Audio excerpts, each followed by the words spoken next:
we found out the day before that my wife was going to be due. 3 weeks early, I'm like, all right, we got 3 weeks, and they're like, you're coming tomorrow. Wow. Hey, You're awfully young to have that happen. Middle of payroll meeting. Yeah. Like, When they were working on my foot, they took an x-ray of my legs front to back.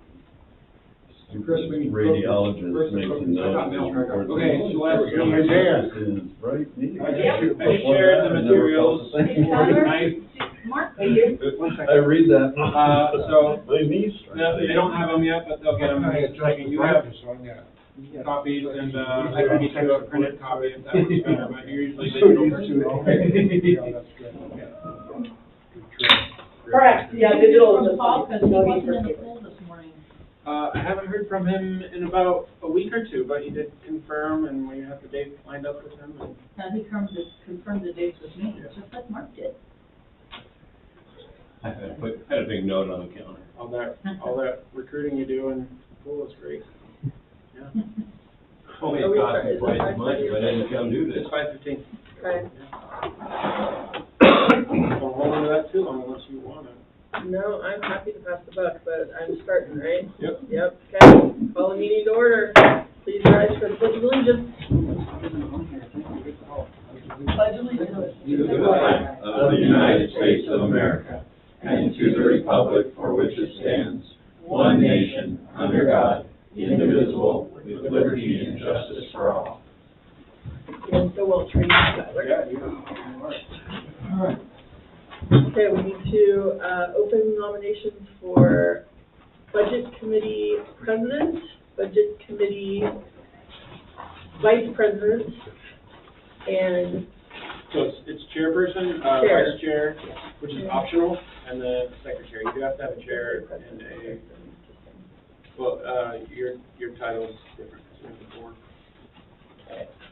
so chair, Chair Vice and chair, secretary, and vice chair is secretary, optional. and vice chair is optional. And just for your information, last year's chairs, Jay, secretary was Jamie. She's no longer on the budget committee, so just keep it in mind. Anyone want to nominate themselves and or their neighbor how about Kyle? I'll nominate Kyle. for board chair, Board chair. Budget committee. budget committee chair? It's too late in the day for this. Second. All right, all in favor, signify aye, opposed nay. Bill? Jay? Mike? Aye. All right. Yeehaw. Yeehaw. Would you like to, I'm passing that to you. Now we are opening nominations for the position of board secretary, budget committee secretary.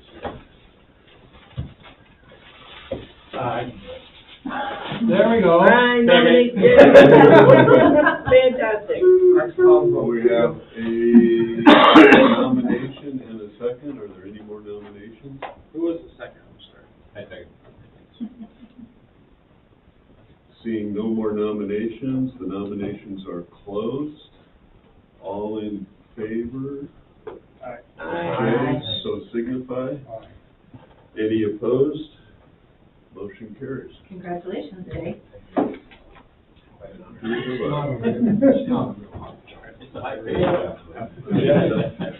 Like the agenda is Yeah, the the, one thing I really appreciated about this is I didn't have paperwork to read. I did. previous, Only yeah. thing- I love that. Thank you very much. This is good training for later. By the way, well, you are good for the next one. Something to look at. 3 winners. Do we have contact information for Paul that we could just see if he's okay? I only have an email, address. Sorry. I could send him a note. It was odd not to see him this morning in the pool.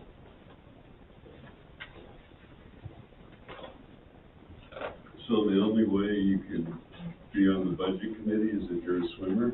How to know me? Non-swimmers need not apply? I'm not. Or runners? There was a time. No. No, not when you were here. Okay. Yeah, we care. Mark did a really good job of shaking everybody's hand. I think we Everybody else should knows do each our other, introductions. but I can do whatever you want. These guys are weird. Okay, go for it. So, we're gonna do introductions. We'll start with Catherine. Catherine Parker, current board president for the board. I work at the school, I have children in many of the things, been doing this a few years. Bill Montero, Recording in progress. Excuse me, sorry. Go ahead. couple of years on the budget committee, resident of Seaside, and I have businesses and property here in Seaside. Okay, Sterling, I think this is my peak budget committee, like this is year 3, so we should be in great shape. I'm a lawyer for a cybersecurity company based in San Francisco. I got to do some lessons and other stuff. Where's Seabright Way? It's down kind of by the Church of Jesus Christ of Latter-day Saints there. 2 streets in Seaside. Mark Truax, this is my first year on the budget committee. I'm retired, hang around town. Tracy McDonald, and I try to be retired, but it's not working. But, anyway, I got left. is this 3rd year for me? Yeah, Steve? yeah. So I'm gonna I have to think give it's this time for us to retire. No. Sue Poddington, been in Seaside 28 years, and I am currently board secretary for Sunset Empire Park and Rec. And I am in the pool 5 days a week, which is how Paul and Mark got recruited. So anyway, I'm grateful to be able to be at the pool for a form of physical therapy after my knee surgery didn't work so well. So anyway, that's my story. I'm Mike Hinton. I don't have that good a story. I've been on the board for several years. I'm retired. Several years. Celeste, you want to introduce yourself? Hi, everyone. First of all, I just want to thank folks who serve on this budget committee. My name is Celeste Bonner. I've served on the board for, I think it's 6 years, 5.5 years, I think, something like that at this point. I should be better track. And that's it. Was there more to that question? It was just Nope. background, right? Yep. I'm fine with Awesome. having fun, so. Thank you, Celeste. I'm Kyle Gorman. I'm retired. I'm a member of the board of directors for Sunset Empire. I know how to swim, and Sue did recruit me, but not in the pool. So, that's it. You want to proceed with the budget message, Kevin? Sure. So, the way that we've envisioned our evening going tonight is to share a PowerPoint presentation, really exciting, with some pictures and graphs and some other information, and then kind of try to encapsulate the budget narrative that's in your packet, and then we'll proceed with the rest of the agenda. The budget committee would have the opportunity to review departmental budgets at the level that they choose to. We can go through line by line. We've done that before. We can give you a big picture of things. We do need to offer an opportunity for public comment, although it doesn't look like anyone's here to do that right now. And then the budget committee can decide to take action, delegate the board chair or another person, sorry, the budget chair or another person to consolidate feedback that they may have and present it to myself and to Chris, our finance manager. Or they could move to approve the budget, and this could be the one and only time that you would all meet. We did tentatively schedule an additional budget committee meeting for May 20th, which is in about 3 weeks. Another Tuesday night if you will want to meet again. But there's plenty of time to make adjustments if you see fit. So that's kind of an overview of the evening. If that's all right, we'll proceed. Mm-hmm. Great. All right, so Chris and I, but mostly Chris, I think are going to tackle these first few slides, an introduction. This is, again, going to correlate with the budget narrative that's in your packet. Chris, I didn't get a chance to look at this, but is there a copy of this presentation?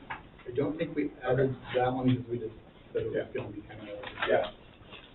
So, short introduction is that we have been in existence as a park and recreation district under ORS 244 since 1969. Our budget committee preparations and the earnest work of getting the budget ready begin in January, so several months ago, but we're literally making adjustments, until about, I don't know, 3:45 or 4 o'clock today. So we're trying to get the most up-to-date information, the most accurate real-life picture of the financials, considering a couple different options that we have for presenting this information to you. And for those that are watching from the public, we welcome you and encourage your feedback as well.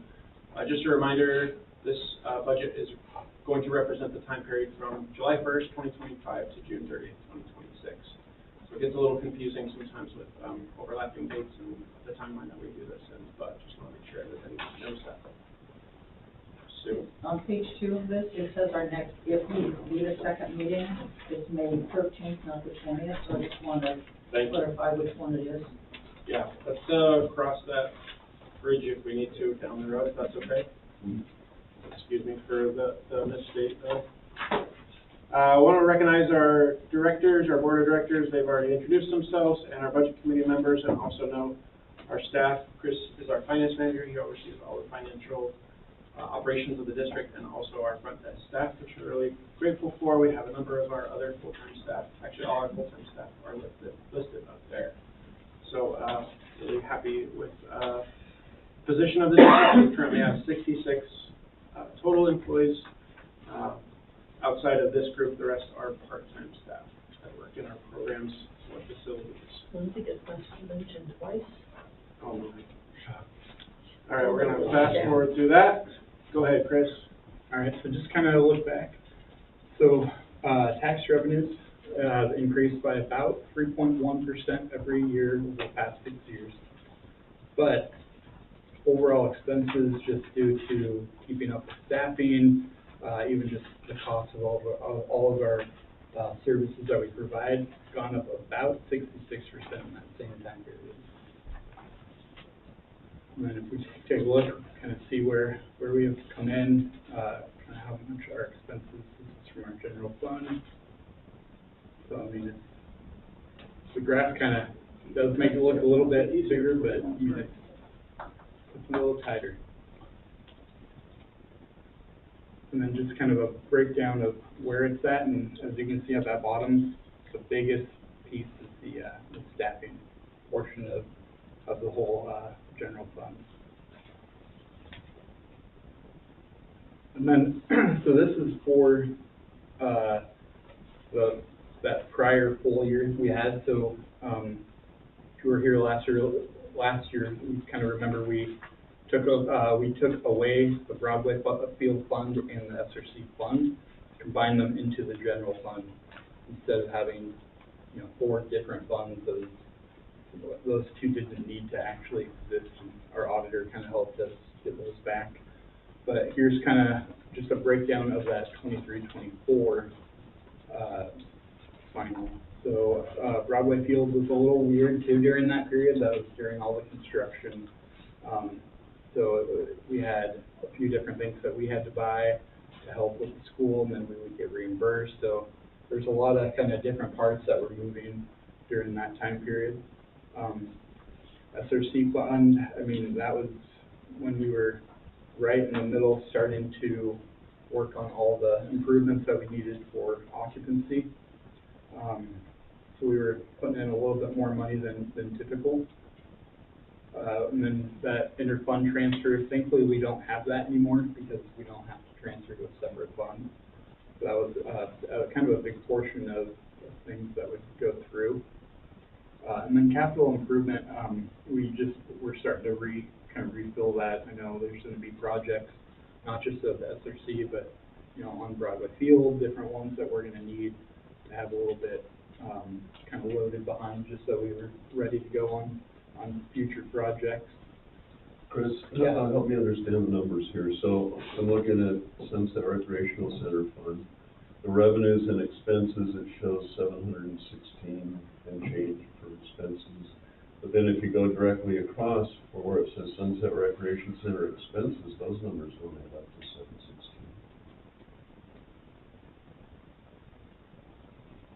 See what I mean? Yeah. I'm trying to balance the expense. Is there a page in here, because I can't read those numbers. So I can't read that thing in, I can't read that. Well- Me either. So is there a way to see those on a page in here? Education. Somewhere. So we don't have this, I don't think this PowerPoint, these slides are included in the message, but we can, and we'll send them out Yeah. to the budget committee post-haste after the meeting. I was wondering, are there Great question, additional Kyle. expenses there that aren't balanced on the other side? Yeah, that's a great question. Let's note that, and maybe we can get you a better answer. Okay. Thanks.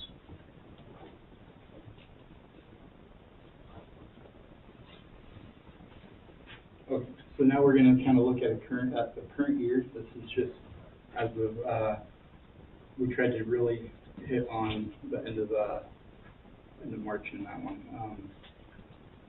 That's not that part, but, we do have more revenue so far coming in than expense, so that was a bonus. There isn't too much on this one, so we'll But Chris, that's only through 3/4 of the year, right? Yes. So there's more Currently. expenses and more revenue. Right, yeah, that's just where we're able to go kind of Okay. from this point. Once again, it's kind of the same picture. The bulk of it is gonna be our staffing costs. Mhm. And then we just have the one transfer for capital improvement on there. Okay, so now we're kind of looking at just the different visits we've had coming in. The biggest is always our insurance benefit. I mean, half of our people, more than half, are utilizing that service. So it's gonna be our silver and fit, there's, active, renew active, all of those, they can come in, they can use pool, and then we get reimbursed by them, by those different insurance groups.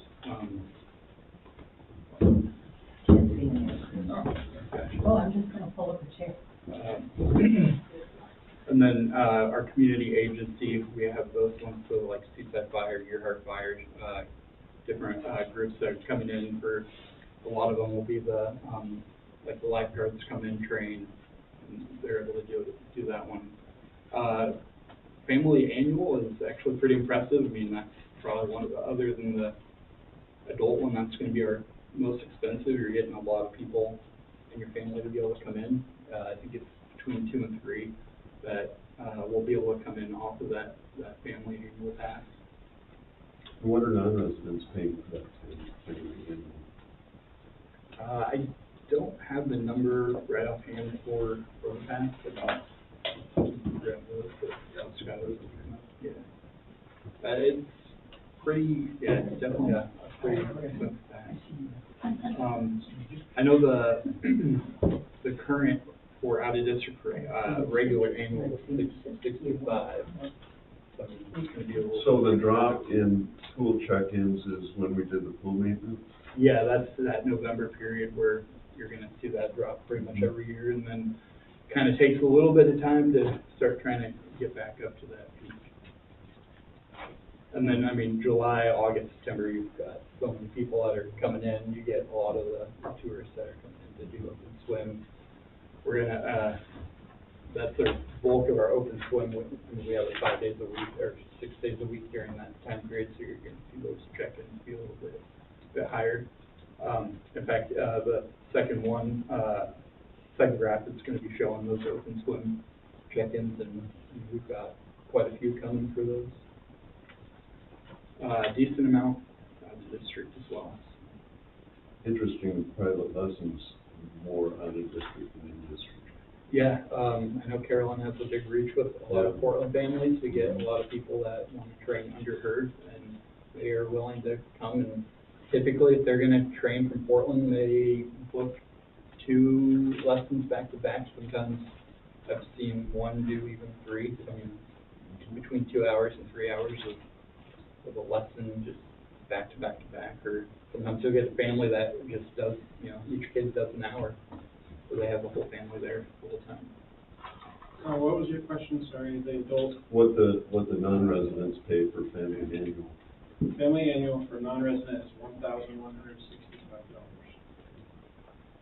Yeah, and so, I mean, we've had a decent amount of families, you know, utilizing that, because when you do the math though, I mean, it's way cheaper than, you know, paying every time you're coming in.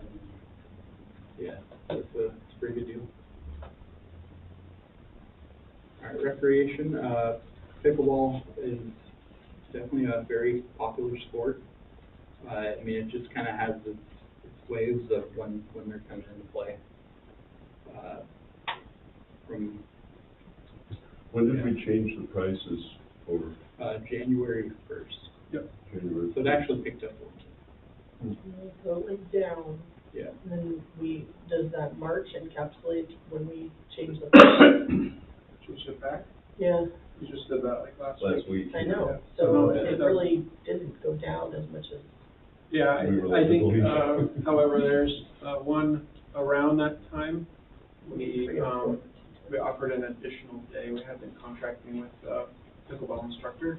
I don't know if we captured those numbers in the same way, but, around that time, we started offering non-instruction, like drop-in pickleball 5 days a week. So that it could have been that, or it could just be one of those anecdotal things where not as many people were showing up, according to this person. Yeah. And then, Pottery Studio has continued to be one of our busiest ones. I mean, they're working at this desk for a little bit now. I've been over here pretty much every day in the afternoon, and I did not realize how many people would come in, and they are very, like, I'm like, Clay, right now, I'm like, okay, go a little quicker, I'm like, sorry. I need to get back there. But yeah, it's been a great program. And Was that in this building? yep. Yeah, so if you go in the main hall, it's in the very back. Yeah. That's a nice little studio. And class attendance, I mean, very dedicated. I mean, you're looking at one of them right up in the front row right now. Dedicated class attendant. Yeah. But yeah, the classes have been great. I mean, you're always going to have kind of those tapers, and rebuilding that November to December gap is always the thing.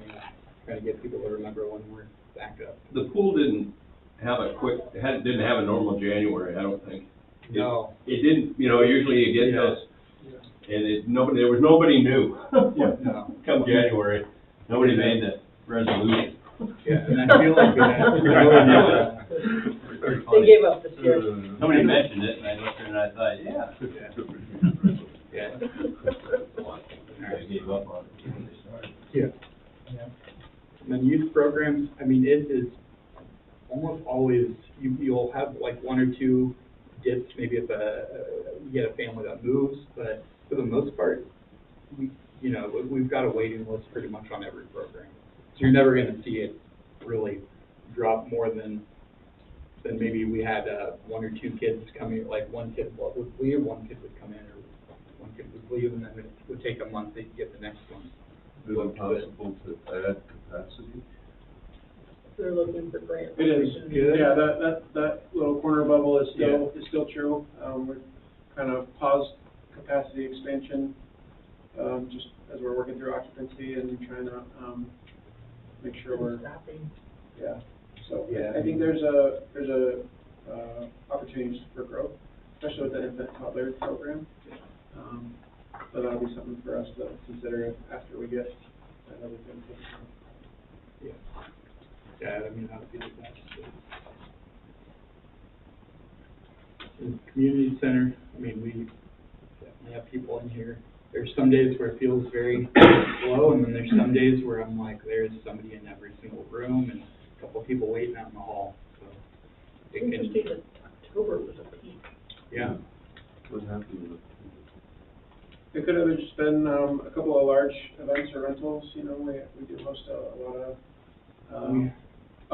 that's just for senior meals, but I guess it peaked here too. It did, we had more senior meals, but then I think we had like 3 of the Seaside, Good Morning Seaside meetings that month too, so it was definitely kind of a busy one, but, yeah. Any chance we have to bring people in here, even if it's just to visit in a rental, or if they're making a phone call, I mean, it's great just to get more people in and know what we're doing. And then, Zoe's special events. So the market data, that one was an average one. We didn't have the typical, one year we had what was the thing we used with, it was like tracking cell phones.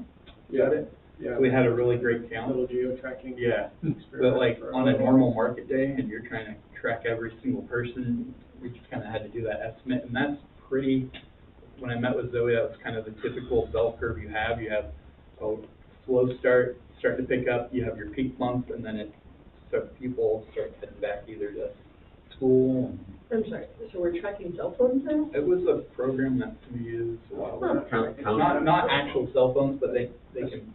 As How part many of, things as or part of the something? strategic plan, we did a little bit of, trying to capture where our users were coming from. And one of the days, actually a couple of the days that they captured happened to be market days. We didn't tell them to come on Wednesdays, but they were able to anecdotally provide some evidence that there's folks coming from pretty far away and are stopping to use our facilities. Or we're assuming they're not necessarily coming here from Seattle or Portland to the market, Right. but that is capturing. We wanted the part of the strategic plan resources went to knowing where folks are coming from to use our programs, and we're hoping, I think, for local data, but they got everything. Cool. Yeah, I mean, We don't have an ongoing contract though, or anything to do that, but it's something that was really fascinating. Big brother in the sky. Well, it could be really helpful. Probably your settings on your app. Yeah, it's really helpful information though, as we're talking about obtaining transient lodging tax and things like that, or working with our partners at the city or the county for some of those resources, because we can definitely demonstrate through that that it's having an impact. So I should carry my cell phone down my swim classes? In the pool, yeah, you should get an otter box and just. I actually have an OtterBox. Very good. But it's like, why would I be on the phone? It's probably not ever going to be our only source of capturing participation, but it's definitely a helpful source, for sure. And then turkey trot, I mean, that one has continued to grow year after year. And Well- I don't see Zoe trying to ever cut that one back at all. You know, she got a grant or whatever to put it in like Yeah. Seattle and Portland, some magazine or something. Yeah. Can we do that with like the farmer's market? I think I that know is it's the not hope related to this, but at I'm this point. brainstorming. I know that's kind of been talked about for the, Yeah, because that's good work. We've been able to get some cross promotion from the Visitors Bureau. They've done some of that, using the farmer's market in some of our other events and their advertising. We're not really, group too. yeah, we're not really encouraged to do, summer season advertising, just because the lodging capacity is sort of lodging is at capacity in the summer, but, anyways, it's a good suggestion. Yeah, but it's a Wednesday, I can ask that we, yeah. you know? Yeah, we do get more of like local, as in like Cannon Beach and down up through Astoria through our, it used to be called Food Web, but it's like kind of a group of markets that all try to spread each market so that you're all kind of helping support each local market. This just shows 1 year. What's the performance of the farmer's market attendance over time? Improving or, It's gotten Steady better as growth. we've gotten more. steadier every year. Yeah, we continue to have more vendors every year that would really want to be here the entire season. We had some before where it would be like, they didn't, you know, they'd be like, well, I only want to have one season, and you'd have everybody fighting over those kind of peak ones that you see up there, and then nobody would want to be here towards the end, but it seems like we're getting more, like full season vendors, and so. Just make a comment that I've talked to several people out of district, and the way that this one is run is a very favorable reflection. It's going hired by the street business. All right, it's my turn now, Chris. Awesome picture. Shifting gears a little bit, and again, we don't have this exact document, but if you want to turn to page 16, you'll see what we call the budget narrative that is laid out, or budget message for 16, yeah. And yeah, it's a different format, different learning styles potentially present here on the budget committee. I'm a writer, so I really like to write and have it codified. I also, every time that we're working on this, I remember that this is a public document and it will be recorded forever. And I think this is really good. If somebody wanted to look back at the district in, 1987 or something like that, they could find the budget message and the budget that was approved and adopted and get a pretty good picture of what's happening. So try to gather a lot of that information. So this will kind of run through a similar information here on our presentation, but a few things that we wanted to mention. This is an unusual budget. This is the first time in our 10 years, in my 10 years here, that we're proposing a couple of different things than we have ever before, and it's the result of some unusual circumstances, things that I'd like to say are atypical, but just lots of things happening. So I wanted to kind of present a little bit of information. We've had a good chunk of what I would call healthy leadership turnover.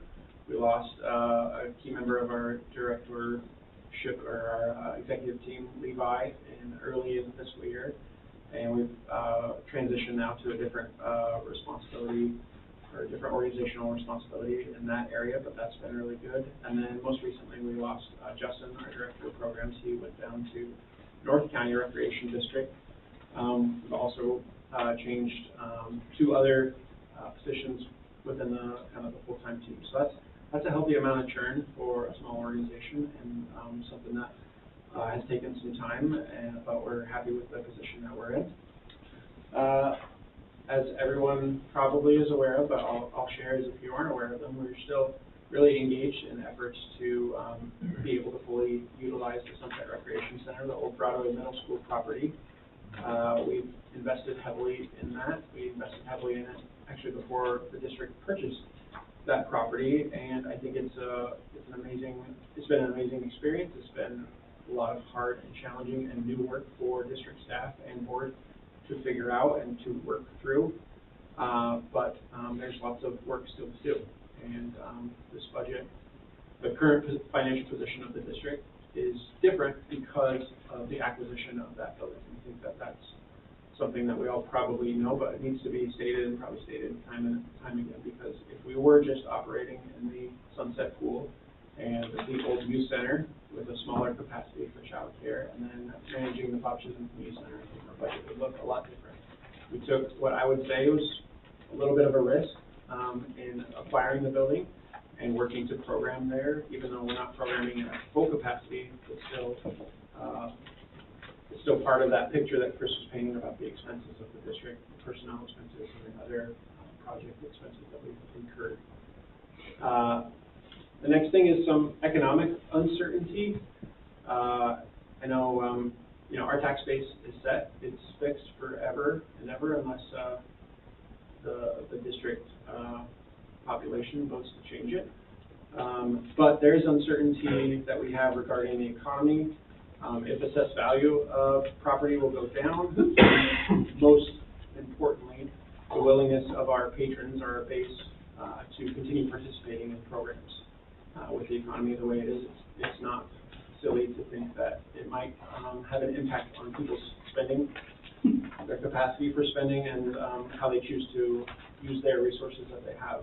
Will they continue to invest in preschool and after-school programs, in swim lessons, in special events, or will they have to, kind of buckle down and use their finite resources elsewhere?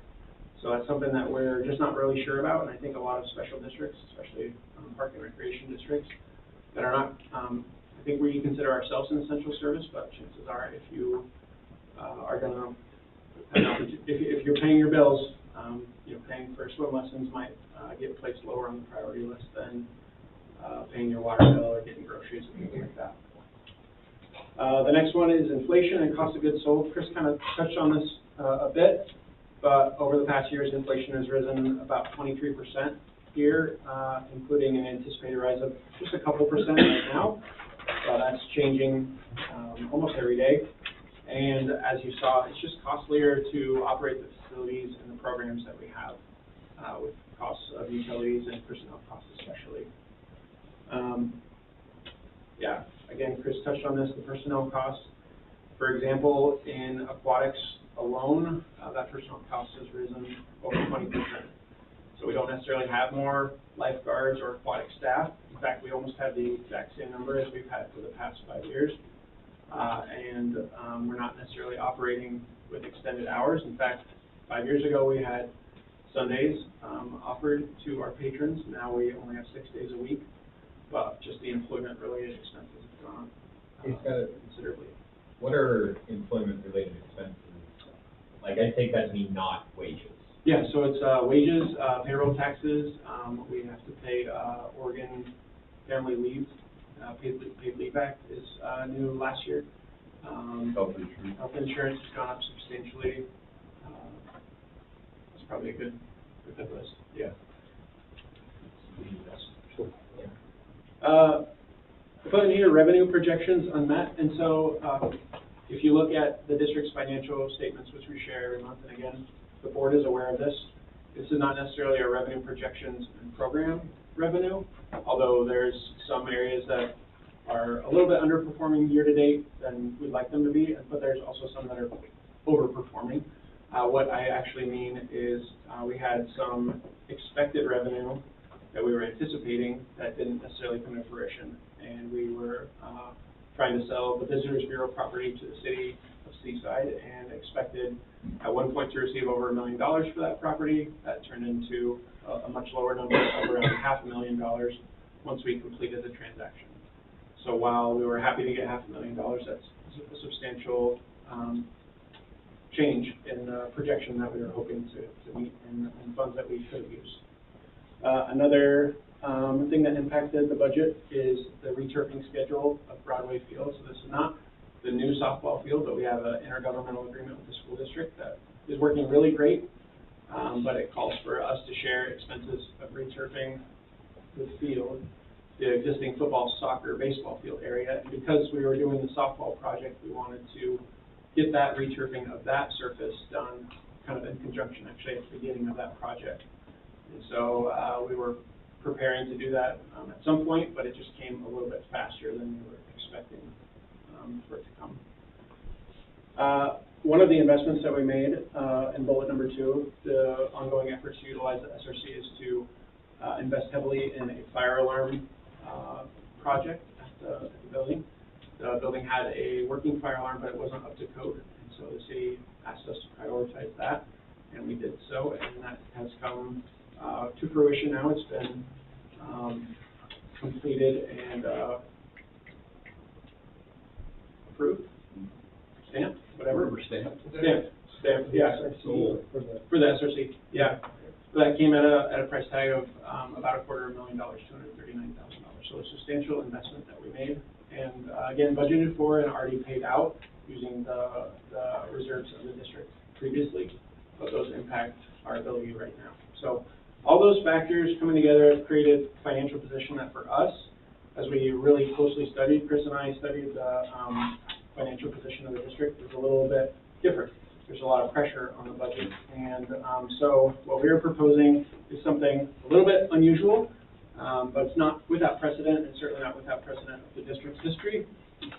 So you'll see, and we'll get into this more, we're proposing that, and it's included in this budget that you have, is that the district is going to take out 2 loans to help us during the time. And one, it was anticipated, and I think it's been shared with the board that it would be coming, but the other was not necessarily, and it's because we're still working to figure out what are our projections looking like moving forward. But it's called a TRAN loan, so it's a tax revenue anticipation note, and it helps fund the district or cover the district from the time of the end of the fiscal year, the beginning of next fiscal year, July 1, until the time when the bulk of our anticipated tax revenue comes in October, November. And it's really to make sure that we can cover our expenses, primarily our payroll expense. That's the biggest expense that we have. And Chris can share with you, but I think it's 70. It's like a little over 70,000 every 2 weeks. We're on payroll every 2 weeks, and it's a substantial investment that we make into our staff so that we can keep operating and providing the services that we do. So right now, when we ran the budget numbers and scenario, we were left with a carry forward or an ending fund balance that was significantly smaller than it has been in the last 10 years. It was around I think $41,000, and that was a concern because that's very little wiggle room for a lot of things that could possibly come up during the 3 or 4 months that we need that flexibility. It's possible that we could have some unforeseen programmatic revenue that comes in during that time, or something else that happens that's beneficial, and that could change our need or reliance on this tran loan.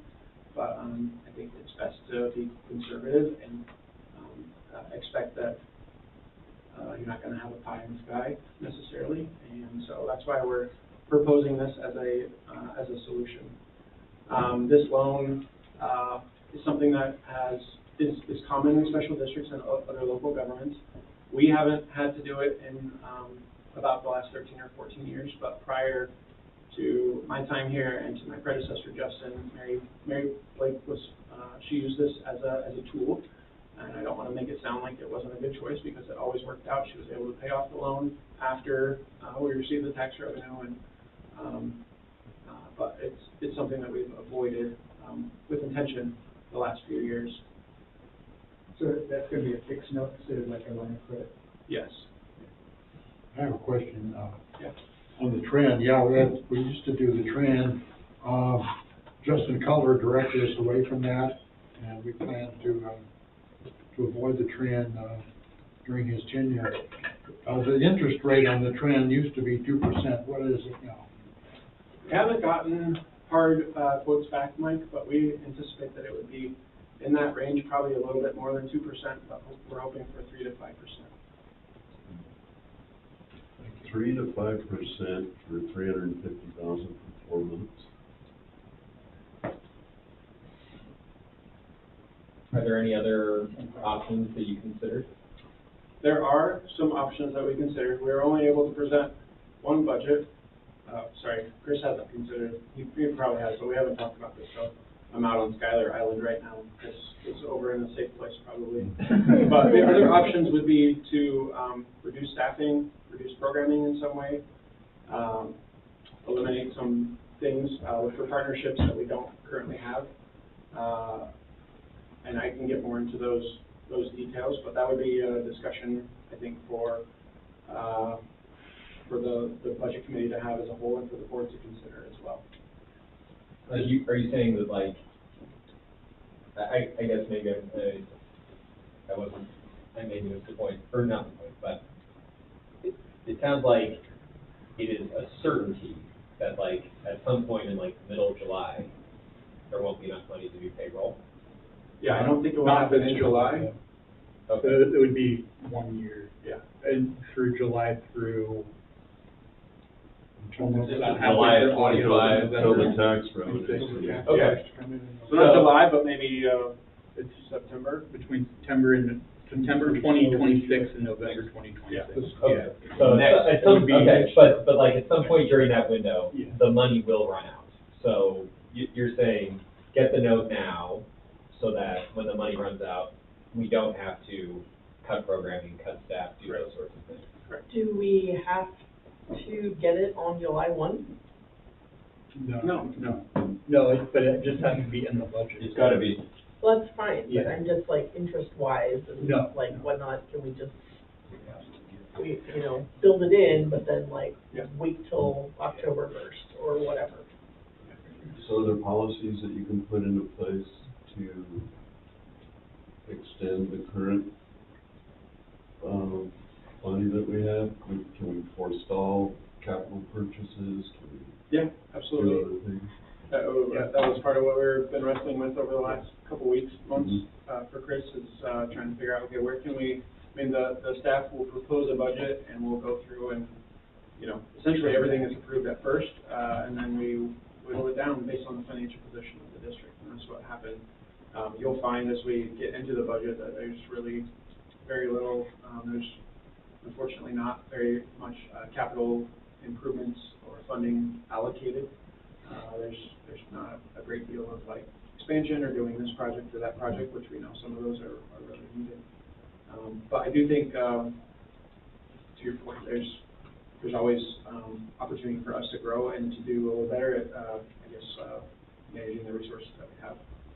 Well, I'm not saying you're not managing them right. I'm just saying that we got a $400,000 improvement to the SRC, and it's I'm just hoping that those SRC dollars are not gonna happen between July and September, Middle bar. Yeah, so we got two kind of cost issues converging at the same time. Yeah. And we are talking about a year from now. For Well, the TAN will be fiscal year 26. Yes, right. Fiscal year 25, 26. Yep, this current, or this. Just next September. You get one check a year, is that out, the funding? For the taxes? Yeah. We don't, we get, monthly, but it's very heavy forward on November and December. When it's collected? Yeah. And then you get stragglers, Yeah. and then you pay the bill? Yeah, and there's And you get other, the monthly payment people. some other taxes that we get, as the fiscal year trickles on. We get a little bit of heavy equipment, rental tax, and some other ones, Yeah. timber tax, depending on. And that was up there. Personal property tax. Hey, Scott, to Bill's point, I guess like a line of credit is that like not available to an entity like this, or like that's just, there aren't lenders that like it has to be a note? That's a great question. We haven't explored that, but perhaps there is.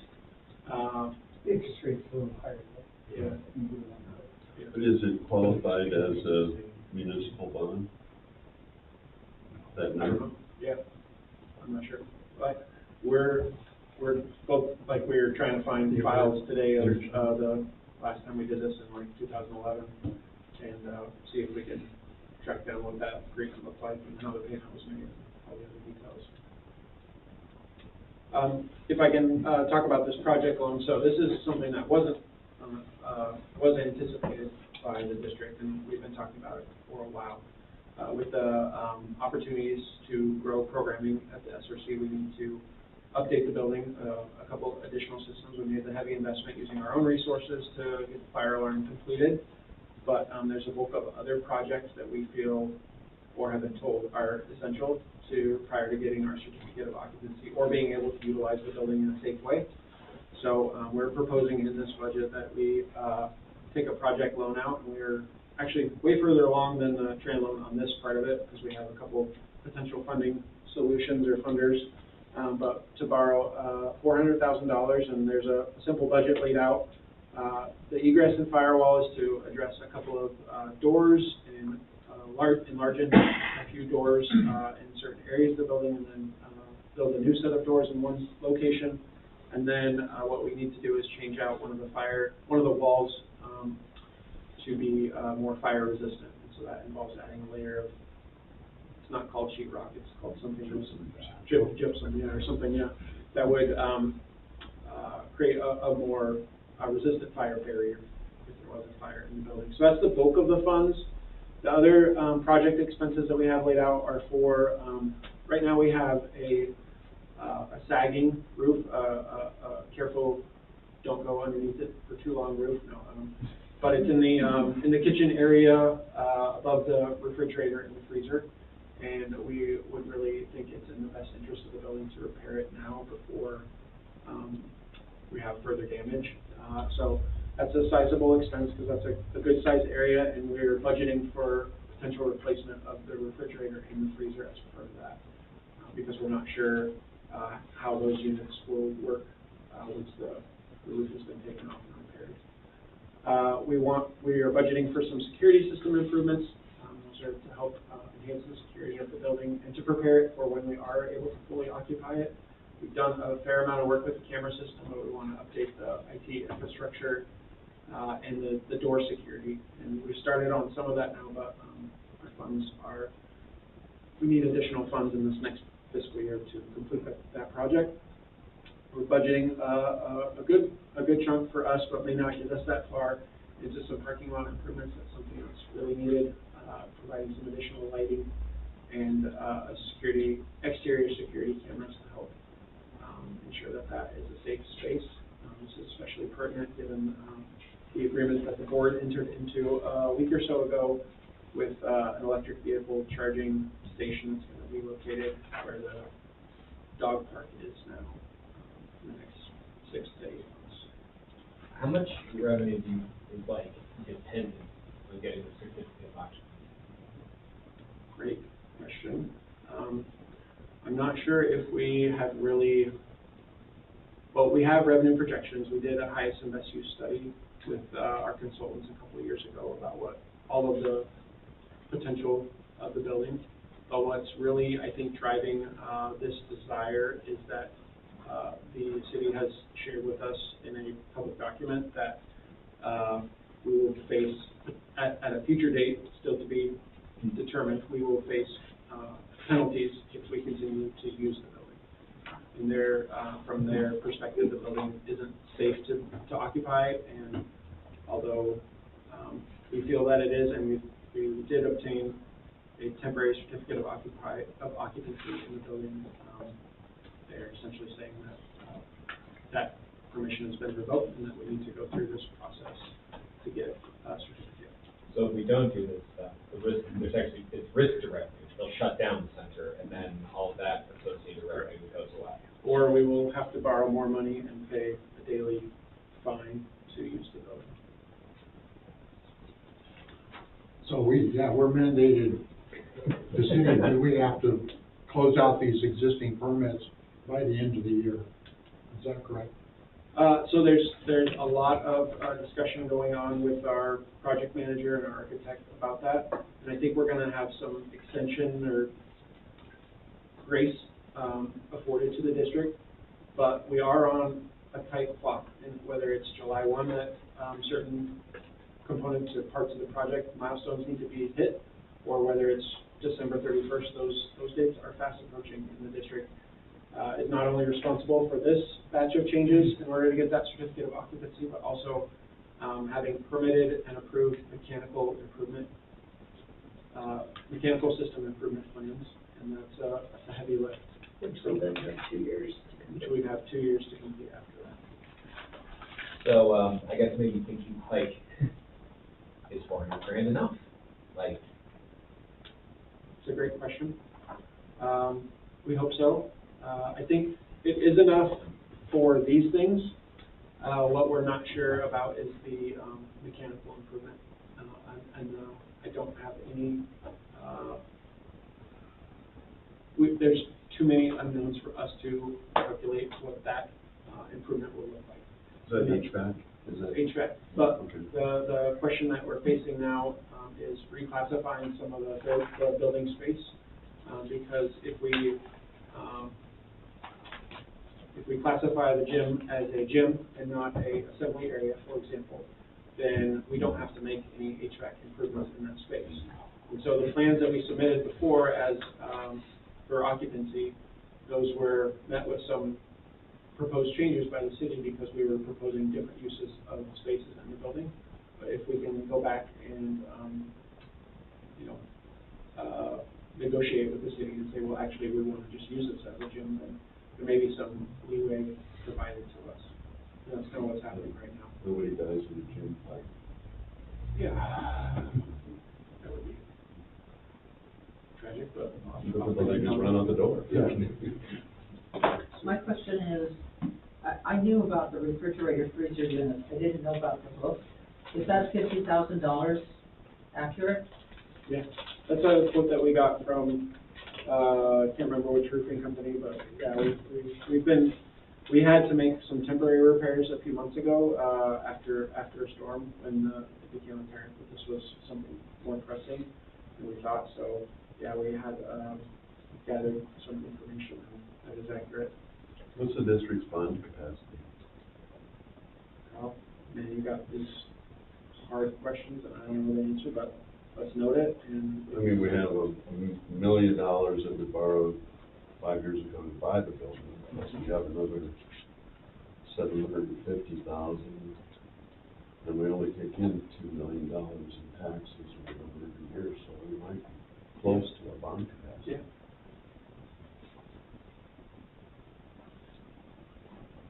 The roof over by the, the end of the pool, is that repaired to code? The Lerner pool? Oh, The workout No, room. the old. that one's almost Well, done. That was an insurance claim. Yeah. Yeah. We're Yeah, just that was waiting just for about the, to- contractors to finish. That one ended up being a wash, I completely approved from insurance. Statement. I mean, I'm just wondering if, we were extending, invitations to patrons to go elsewhere while that's not available, when will it be available if we are looking at a money crunch? Yeah. Right now, I appreciate the question. Right now, it seems like the investment that we're making to relocate our drop-in fitness service is around $500 a month. So while it is something, I think it's not substantial enough to make a significant difference in the budget.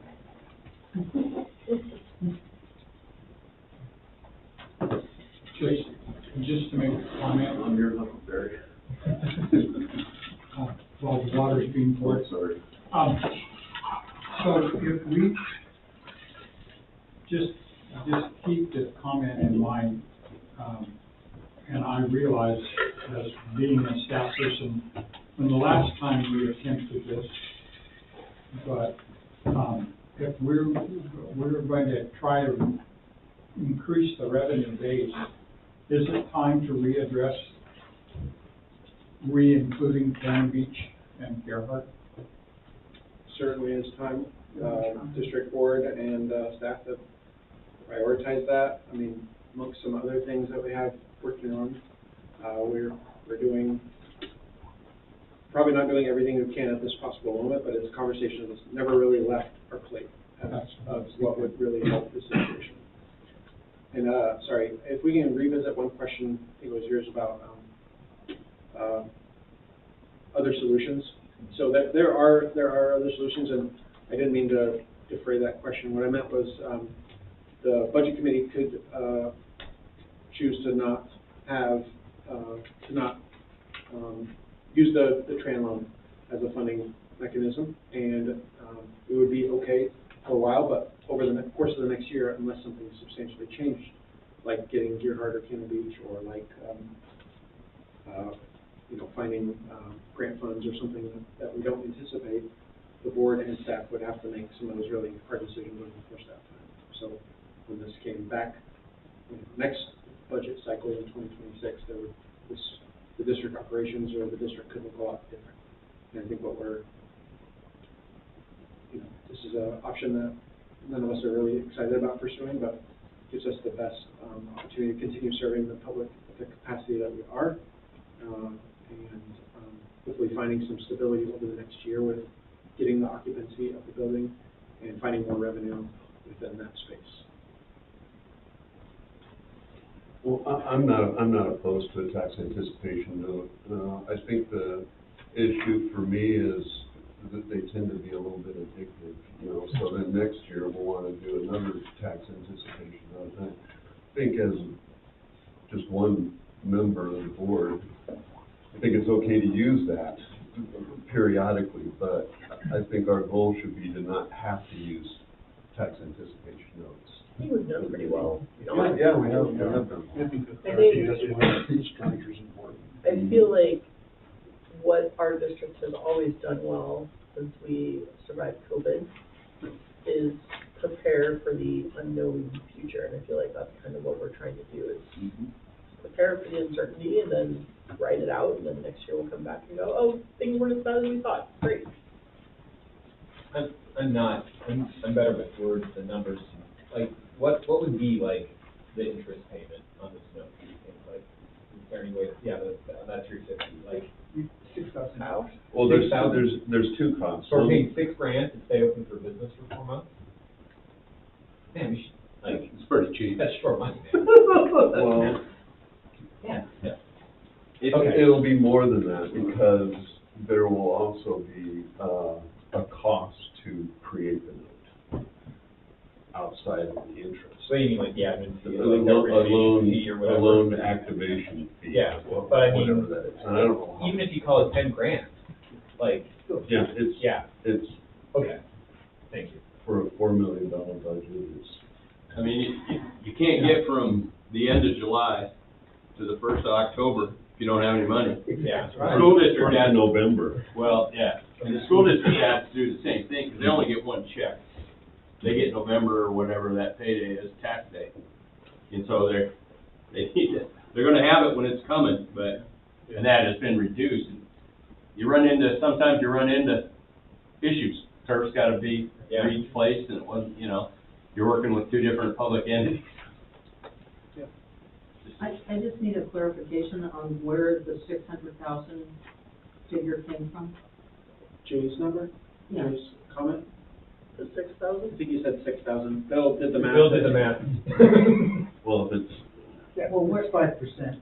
2% of We're not sure what the 350 interest rate would be is on the You're just loan. talking, that's just the, We're- I I just think he didn't know what the calculated at number was. 5%. Okay. For the loan, I- for the I- TANS loan, trans loan. I always thought it was a TANS loan, 20 years. Yeah, Renamed it a yeah, couple times, 400. yeah. That's all I thought. Yeah. Okay, so are there any other questions about the proposed, loans that, Skylar has put up there? Well, I'm just wondering if there is Folks, let's, something else out there that's not on that. Like another option? Yeah, Like I said, I do think there are other options. I think there are, at least for me right now, this isn't ideal, but those are less ideal. Those involve harder decisions with reducing programming or changing programming. These are, I don't want to throw out Jello right now and see if it sticks, because we have members of our staff that could be impacted by some of these hard decisions or programs that might need to be eliminated. But I'll give you some other examples. When other park and recreation agencies are faced with this type of decisions, they typically eliminate positions. They consolidate programs. They will, the city of Astoria, for example, they found a partner to take on their preschool. And so instead of operating the preschool at their own expense, they gave space away to a community partner who then operated the preschool and the after-school program that they had been operating. And that saved them significant money. right, So so there's that's a number not of- my question. 'Cause Okay. I appreciate that information, Yeah. but, what I was asking is, like, SBAO, do they have some form of, hey, sometimes special districts need, a low interest rate to float for a few months? Is there something like that exists? I would anticipate that we would probably utilize SDAO for the acquisition of the TRAN loan, or at least they would be one option that we pursue. We have a loan services person, David Olbrich, who helped us with the funds to purchase the SDAO, and he has local connections, and he and I have already discussed not the TRAN loan, but the project loan, and so I think. We have to go out to bid for those. Yeah. Sorry.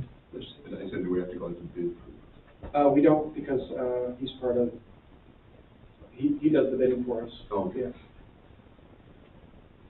So Yeah, if I could add, so a couple things I think that are maybe a little different than the situations you're describing, Skylar, is I think when the situations you're describing are when entities are running at a deficit, like an operational deficit, and that actually isn't what we have here. When we look at our, the money over time, our budgets over time, we actually are covering the cost of obsolescence, the thing that is sucking us down and sucking our margin, if you will, or our reserve that we establish each year, sucking that down is our investment in the SRC. And that's reasonable, and we knew that we were doing that. But if you look at what our current year is, we have a $400,000 investment in the SRC. So there goes the margins for the year, right? But otherwise, we're covering costs of operations of the center. And next year I'm seeing that you're including $688,000 for SRC improvements. So, I mean, I think in some ways we have to think of this in terms of, we're not trying to cover us for 4 months of operations. What we're trying to do is saying, the extra reserve that we have each year is not fully covering the investment required in the SRC. Yeah. Because I think those are two different stories, right? Because I would have big concerns if we were trying to cover 4 months of operations. If we weren't making ends meet, if you will, on a monthly basis, we'd have a big problem. But here what we're doing is we're actually trying to say, gosh, can we squeeze enough savings each year so that we are covering the cost of the SRC? I think part of this discussion is that if we're going to go for whether it's the loan or another bond, I also think we have an opportunity, probably a once in a project kind of opportunity, to be going after some grants. We're ahead of it this budget. We've identified $688,000 worth of expenses or investment into the SRC next year. I think we should be going after some other money. I don't object to having a rainy day or a just in case kind of, whether it's a credit line, but I do have some concerns about taking on the cost of a loan when we haven't looked, like I know we have other stuff in the works to generate additional revenue for this district. Thank you, Celeste. Any other comments? I think if I heard Celeste right, what she's saying is that the tax anticipation note is an issue of timing, not an issue of Right. not having a year's worth of budget. Not a healthy operation. Right. It's if you need it. I do have a question though, because what we're basically saying is that out of our regularly in our budget, if you look at besides these last 2 years, we haven't had the SRC to contend with, right? So what we're basically saying is out of our regular sources of revenue, we are trying to cover a total of $400,000 this year and almost $700,000 next year. So that's just north of $1 million that we're trying to cover in SRC improvements out of our otherwise regular revenue. So one of my questions for you, and I think you said this, but I wasn't thinking of it through this lens, Skylar, to begin with, like the why is that number is so high, $688,000 of revenue for the next fiscal year? Because, like, what are those projects? Yeah, so that number is large, but it includes anticipated, the project loan lives within that budget. So it's accounted for as revenue and expenses within that budget. I see. So the revenue shown up on line 25 is actually own money? I guess I'm 25. What page you on? sorry, I'm looking at the document and I can't see all your screens, so I'm looking at the files that Tyler sent me, so I'm looking at FY 2025-26 budget draft. Just page 39. It's page 49, I believe, on our document. Sorry, Celeste. That's okay. I could share my screen if it helps. Yeah, so it's our page 49. At the top it says FY 25-26, but that's the SRC budget. And so line 9 says SRC proceeds from loan is $400,000, and then the expenses are included down there as well. Which is the capital outlay. Yeah, it's right down here. Line So 49. does that mean that we're only like really when cash in, cash out, we're spending 288? 288 and Yeah. So I'm sorry, I'm not an accountant. It says, what are proceeds from a loan? Just a loan, the check they give us, or that they wire it, or they. If we get the loan, that's the money. that's the proceeds. Okay. Actually, we should have to pay the 155, 150 estimate. So it's a 3-year note. So that line, that loan payable line, that's the debt service on the mortgage. Yeah, the purchase of the building. So then my number was wrong, we're not floating $1 million in SRC improvements, we're floating more like 350 or something. I'm not doing the math right. Yeah. Yeah, 350 of SRC improvements.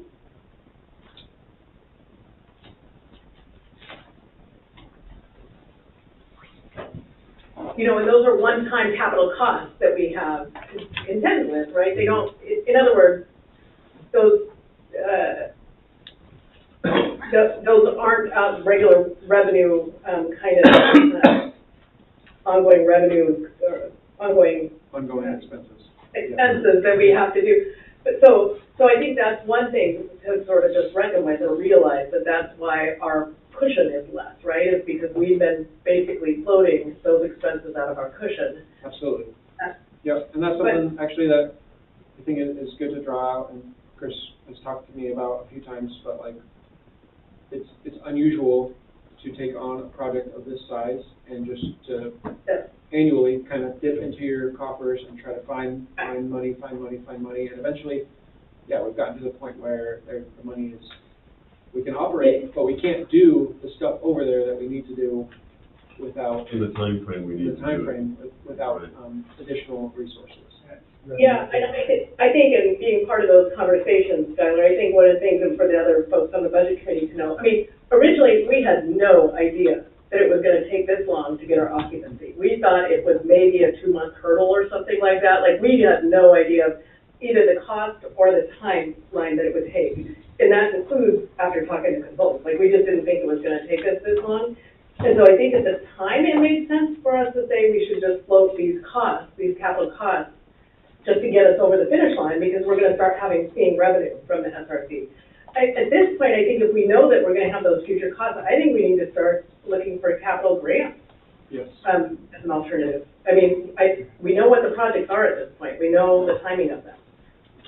Yeah, so that's my 2 cents. It sounds like it's got to be a parallel effort though, because we're not going to have grant money before the end of the year. If we don't have this loan by the end of the year, the city shuts us down before we start paying fines. Correct. Okay. I guess my maybe last thought on this project loan is I might encourage getting a tighter handle on the revenue opportunity so that as we continue to have to, like, if there's other loans or if there's other ways of scrounging up dough, like, we can think a little bit more, like, concretely about, hey, if we get the certificate of occupancy, this is what we think is going to happen year 1, year 2, year 3, so that we can be taking on loans and structuring those payments in a way that matches the revenue that we're forecasting. And maybe you've got those numbers elsewhere, but I didn't hear those numbers crisply in this meeting. Yeah, that's. Well, so there will be marginal revenue increases and maybe marginal cost increases as well. Yeah. But are any of one of those items, will they reduce our operating costs? Like the roof, for example? If we don't have, if I we mean, don't do the roof if we repair? fix the, do we have operating costs now where we have to patch the roof, we have to do stuff? Can we, will it reduce our operating costs by taking on any of these projects? I would say the only one I can think of would be the refrigerator freezer units. Those are not efficient units right now. Okay. I think they're original with the building, although there's been a lot of repairs made, probably by the school district and by us. And so anytime you can upgrade to newer equipment, newer technology, it's almost always an efficiency improvement. Are there any more questions about the loans or the uses of the loans? Has the board discussed this already? So the board has discussed the project loan. Okay. The board has not discussed the tran loan, although I think they're all familiar with the possibility. Okay. No, I guess you guys dealt with them before, didn't you? So Mike did. Mike. In a different light. So I will say, I've been on this board long enough to know of them. We have never had to use them. I believe, Mike, in your tenure, has had to probably use. It was just, when I came onto the board, it was generally kind of almost a policy by the general manager to use a trend note. But, you know, we were looking at a very low interest loan, you know, at 2%, $200,000 usually was the amount of the trend. I did have one question. The amount of payroll was 70,000 every 2 weeks. Is 350 enough? But we're not thinking we need it right at July 1. We're thinking we need it. Okay. We were also getting, That's probably our main revenue. right, and then it really gets you to, it's about halfway through October, as you get enough to cover from, into our LJP to cover one payroll. Found that out once, which happened to come in right when I was doing payroll, was able to make that transfer. So we could approve like up to the 350, but you may not need the 350. Well, it's a note, so, It just so is they'll what it make is. you borrow a certain amount. I mean, it could be worth looking at it, one credit if that's possible for us, and you take out as much as you need each time. Then you're not Yeah. taking out more than, It'd be But they interesting what the just interest higher. rate would It may come be. out in the wash. but it might, yeah. The alternative is you're not paying interest on supplemental, you're not drawing. Yeah. It's a lot. But again, it's $10,000. Right. True. It's like, it's not worth, I feel like we've talked about this for that amount of money. Yeah, we spent $10,000 just talking about it. Yeah. It's up to us. That's your guys' We can do 5 Yeah, or it is. 20. How to get That's the board decision, yeah, how to get the money. Ours is to make sure the And I agree. I's are dotted and T's are crossed. In a different special district, we use tax anticipation notes a lot with the knowledge that we were going to eventually work our way out of them. And that's what we did. So in the early years, we used them every year, and then eventually we were able to ensure that we had enough operating costs at the end of the fiscal year that we could operate through November. So I'm not particularly afraid of the tax anticipation note. I'm more afraid of it becoming a habit and just using it year after year after year. So. I will say that when we stopped doing the trend notes, and Justin Cutler came on board, it was very costly because we lost full-time staff positions, but to key employees, and that hurt pretty badly. So can we move on? Sure. Skylar? So I think this is our last slide, and then we'll dive further into the budget that you have in front of you. But wanted to just share some other things that are budgeted for that I think are important to note. Across all departments, we're proposing in the budget a 3% cost of living adjustment, and I think that's important because of that inflation cost and the cost of living around here has gone up way more than 3%, but 3% is very close to the consumer price index tool that we use and that other folks use, and in line with other local governments and special districts around our area. Administratively, in the administrative budget, you'll notice a change with our IT coordinator. So that had been a part-time role and is now, we're actually beginning on Monday. Next Monday is going to transition to a full-time role. And our IT coordinator, Isaiah, is here. So we're really happy about that transition, but a small increase in our payroll and other expense, but he was already.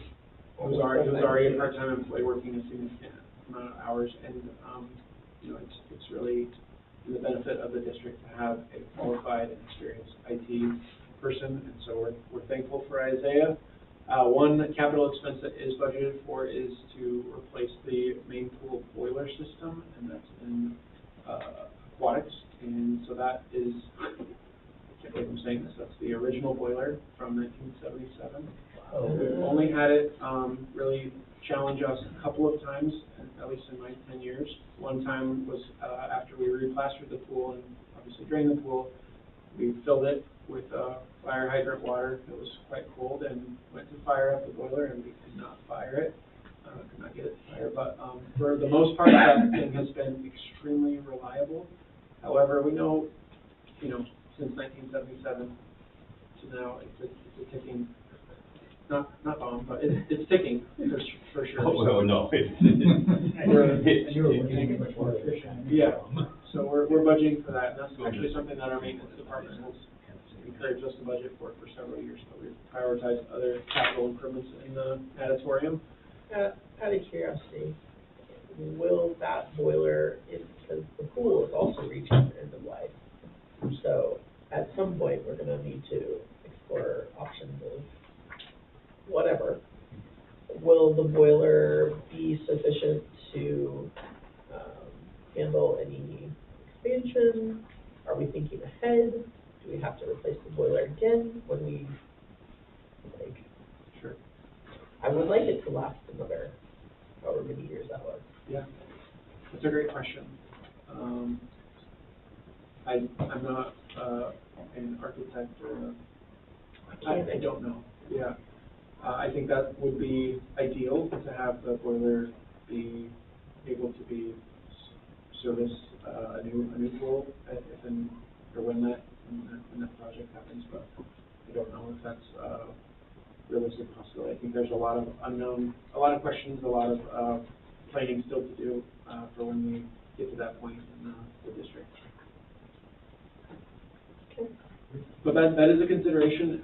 We could kind of, I think the risk that we run is if the boiler goes out, then we would be faced with a significant shutdown. Well, I'm just thinking like, also not being a mechanic, if there is a, we're gonna buy a boiler at X amount of dollars that services our needs right now, but maybe it's only 5,000 more to get a boiler that will service a bigger pool and will, then we don't have to do it twice. Yeah.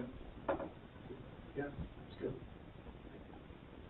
To be honest, I haven't. I mean, I have absolutely no frame of reference for any of that. I'm just thinking if there's any way to build in not doing it 2 times in the next 40 years, would be great. Agreed. And then, one area where we are projecting a increase in revenue would be in our aquatics, and that's due to, expanded capacity for swim lessons, which we're working really diligently on finding and training staff for that. And then, will make a significant amount of revenue with open swim, but we want to start, having more open swims in the evening hours and on off days off, from school and things like that. So we're kind of at capacity or close to capacity for our youth programs. Special events always continues to grow, but the majority of revenue growth in that area is not because of participation, it's because of sponsorship, which is amazing. But aquatics is one area where we are hoping for a small increase. I'm going to close the slide deck and kind of continue just highlighting a few of the other things in the narrative, if that's all right, Mr. Budget Committee Chair. And that way we can see Celeste as well. Great. Hi, Celeste.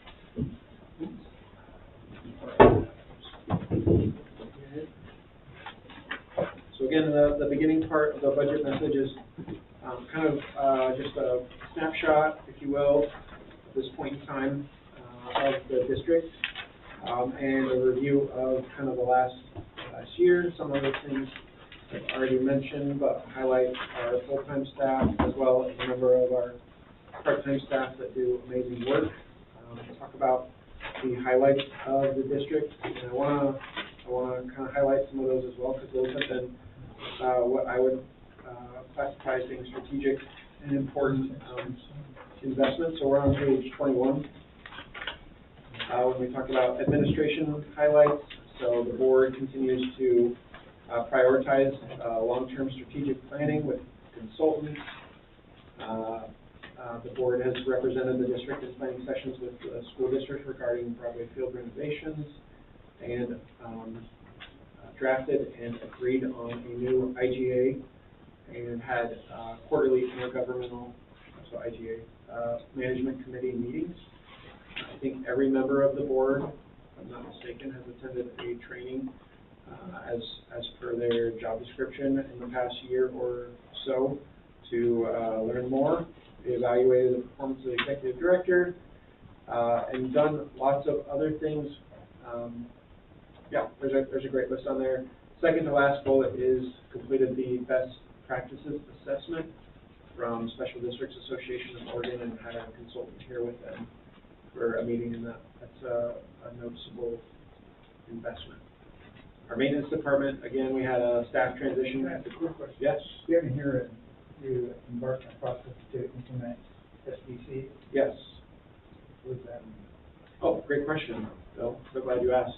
SDCs are systems development charges, which the ORS affords local governments to charge systems development charges for expanded service to an area. So, for instance, it's an easy projection to make. Jay lives in new development, so Jay would be charged a systems development charge, and the developer would pay that and probably pass it on to the buyer, and then that money comes back to us, and we are able to use that money for expansion of services to serve Jay's household, because we weren't really planning on serving his household before he got there. Expansion So of it's a one-time capital. It's a one-time fee for capital expenses, not for personnel or for maintenance Right. expenses, but ostensibly we could collect those fees from Jay's neighborhood and then build a park in Jay's neighborhood. Or So the district gets a cut of every SDC out there? if we implement it, and the board hasn't done this yet, they're going to be presented with the data and methodology and have the information presented to them at their July meeting, and then make a decision in August if they would have the capacity to charge a fee for residential and for vacation. Commercial and So that's a new revenue vacations. source. It is a new revenue source, but it's limited in what we can use it for. It can't be for personnel, it can't be for existing things, but it can be for new facilities or a facility that's not open like the SRC. And so it depends on new development. So there's Or New or renovated, or renovations. But it's anywhere in the district. anywhere within the district bounds. Yep. The theory is that you move to town and build a house, and you need a bigger pool. well, we have all this infrastructure here that newcomers haven't contributed to. So the theory, at least, the theory at least is that the existing residents shouldn't pay for the cost of the new residents coming in. That's the theory.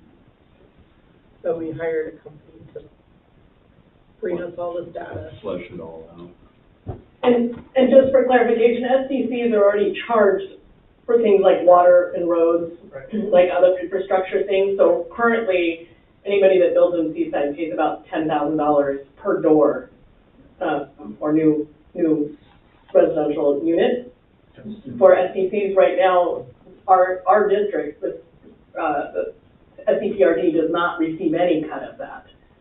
So the proposal that is under consideration is whether or not we propose that that SEPRD gets included in the SDC. Yeah, the city and the county currently receive SDCs, Whose decision is that? each one of their elected bodies. It And does it- not and it- have to go before the voters. Correct. And it's paid when you purchase the building permit. Right. So Yeah, it comes from the permit. I just didn't know you As an example could get a cut of it. of how the SDCs had worked in the past, the city contributed $400,000 of SDCs that were set aside for parks. And that was a match for a state grant to replace Broadway Field. Some other highlights, transitioning to our maintenance department, I just want to highlight their efforts. It's been a busy year with the staff transition, but really proud of our team for helping complete the work at Broadway Field, with the new softball field. Again, that was paid for by the Seaside School District, but there's a lot of coordinated effort that it takes, and that's new park inventory that our team is maintaining. And although it's turf, there's still maintenance challenges, there's still issues that, have to be taken care of. There's a host of additional, janitorial and cleanup responsibilities that are on our team. So really, thankful for our maintenance team. The other big project that they were a part of was relocating the community garden space that we lost with that same project. And so we expanded and completely renovated the railroad gardens, in a project that started last fiscal year but continued to this fiscal year, and that space is really amazing now, and again, got some funding from some external sources to do that. Aquatics has had a really strong year, much the same, but we did include some data on our year-to-date visits of almost 17,000 with lap swim participants, aquatic fitness class participation, which continues to grow, and open swim participation. So really proud of our aquatics team, and again, knowing the district's history, we're formed to serve our community in that way with robust aquatic offerings and teaching, especially children, how to swim. I think we've expanded and met that goal and some. With the way that our pool works and is structured. But, yeah, I just want to call out and thank our aquatic leadership team and our lifeguards and swim instructors and aquatic fitness instructors for all that they do. What's the WS on? Is that Water safety instructor, I'm sorry. Yeah, I would maybe suggest spelling that one out. Yeah. Thank you. Shared a list of all of our recreation programs in addition to Zoe's responsibility overseeing special events. She also oversees our fitness classes, and that's a really strong list. I hope that that's noted by the board and by the budget committee in our community, because we really want to keep people active and keep them engaged, and we know that providing these programs in healthy spaces is very important.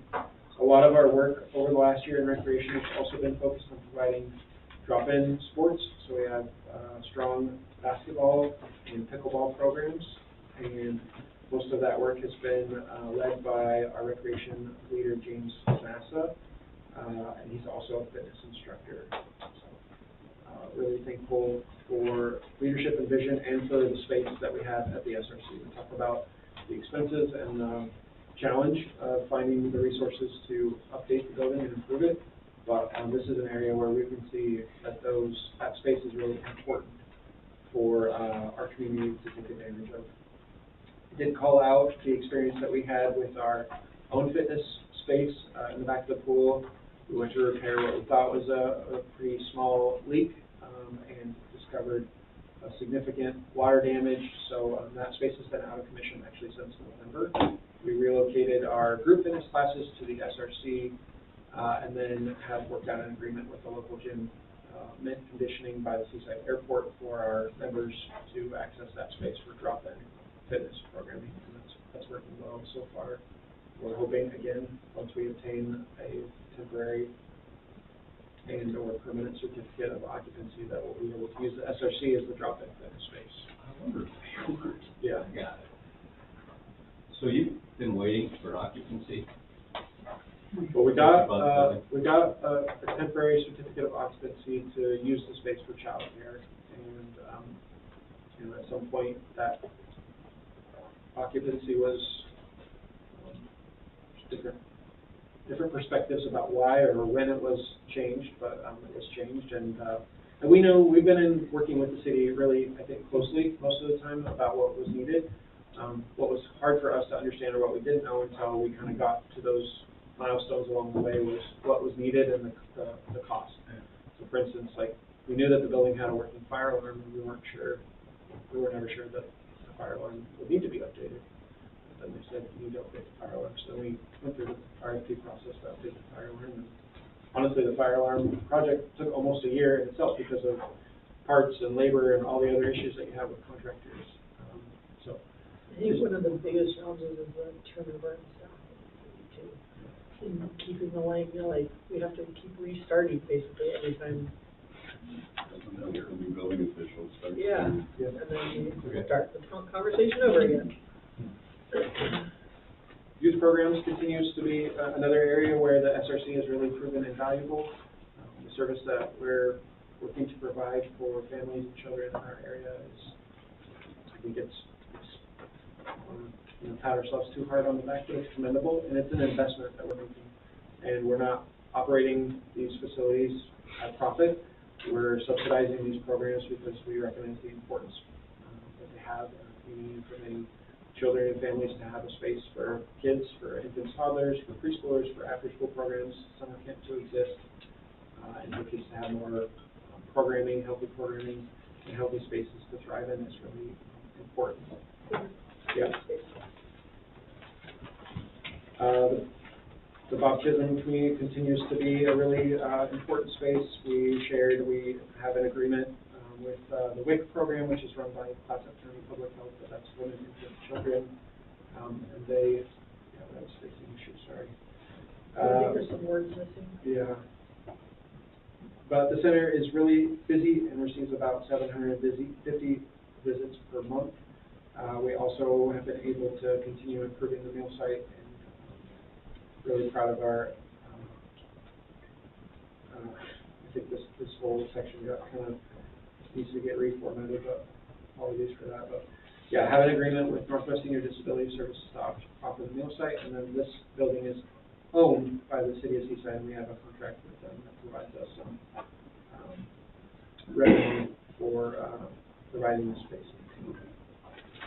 Skylar, are any of the programs at risk to, are any of them funded by federal grants, and are any of those at risk?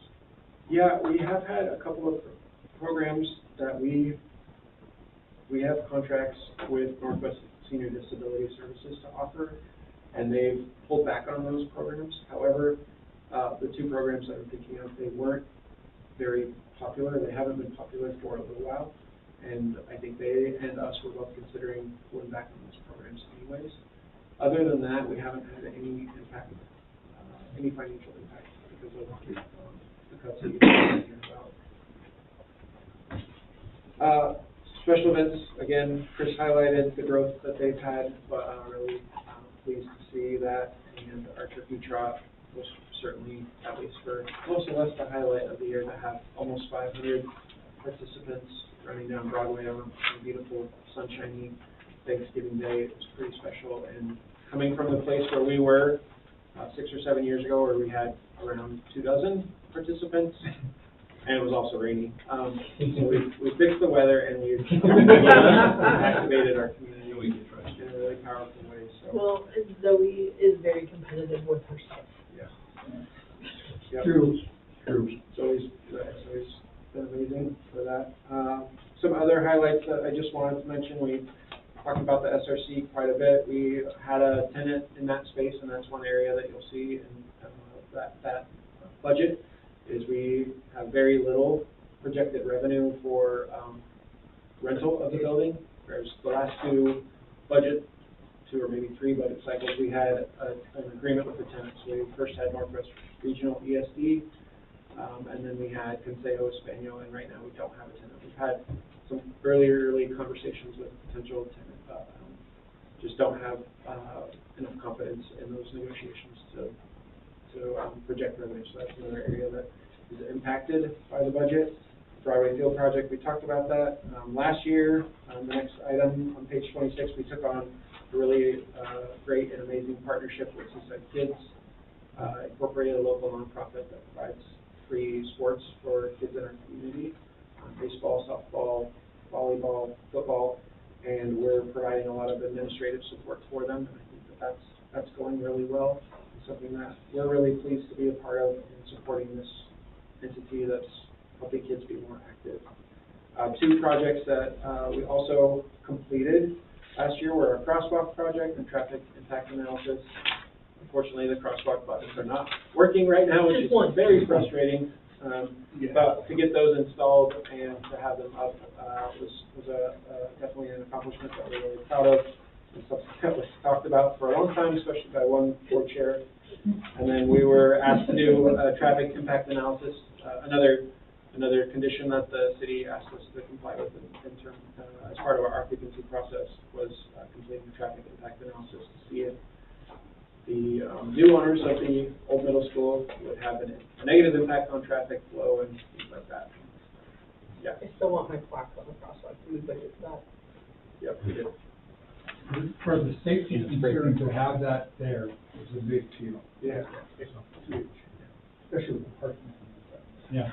Yeah, it's always hard to cross there. There's always Big, cars parked especially on big this- truck, and Yeah. sometimes they can't even see me. Yeah. I get the feeling sometimes they just try to target me, speed me up across the sidewalk or something. Please, we're gonna be enforcement. Yeah. Keep the speed down. Yeah. They still have. Oh. Really? Oh, my gosh. Talk your way out of it.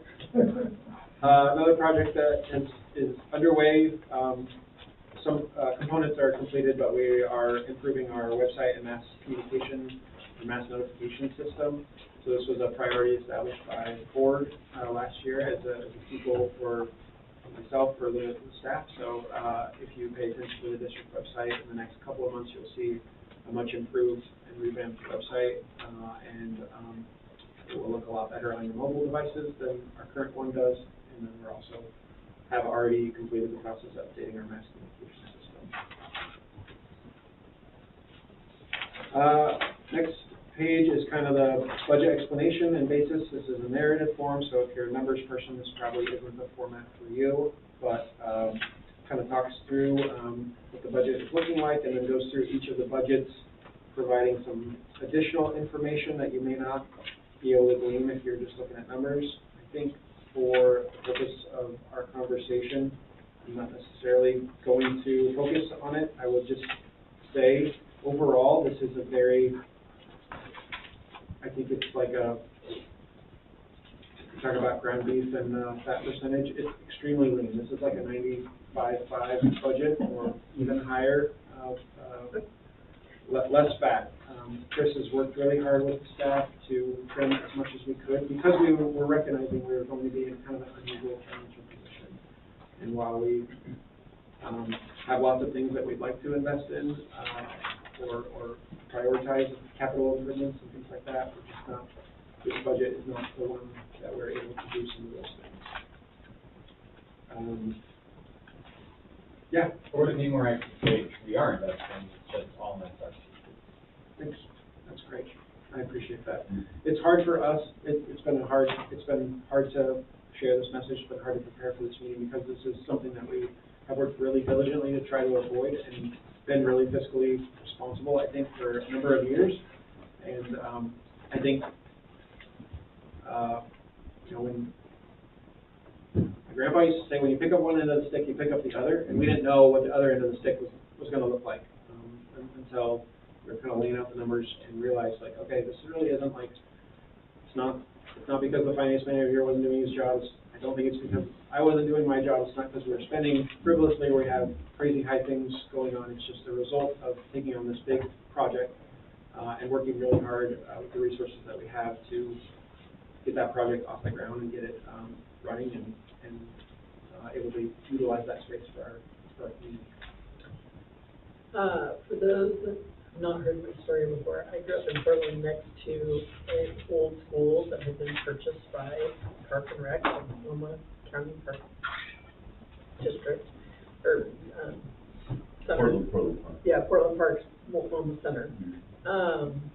So for me, being able to purchase that, it's not the 1 year, the 2 year, the 3 year plan, it's the 15, 20, I mean, it's still there being used, and that was when I was a kid, it was already an old school. So, spending a little bit of money now to get it up and going to where it's revenue, to being such a long piece of our community is healing. Yeah, that's great. I have lived here since 1983. My kids all went to that school, and there is something about that building that gives you a good feeling when you walk in. So, Mark has a different view. You didn't go there, huh? No,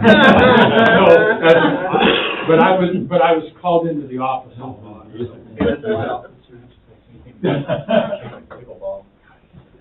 Anyway. Well, and the general perception of the various meetings that I go to and all that this is, you know, a great purchase. Yeah. And according to Catherine, this is a hub. And I think, Heart of Seaside. I think that's so important versus having a hotel in that site.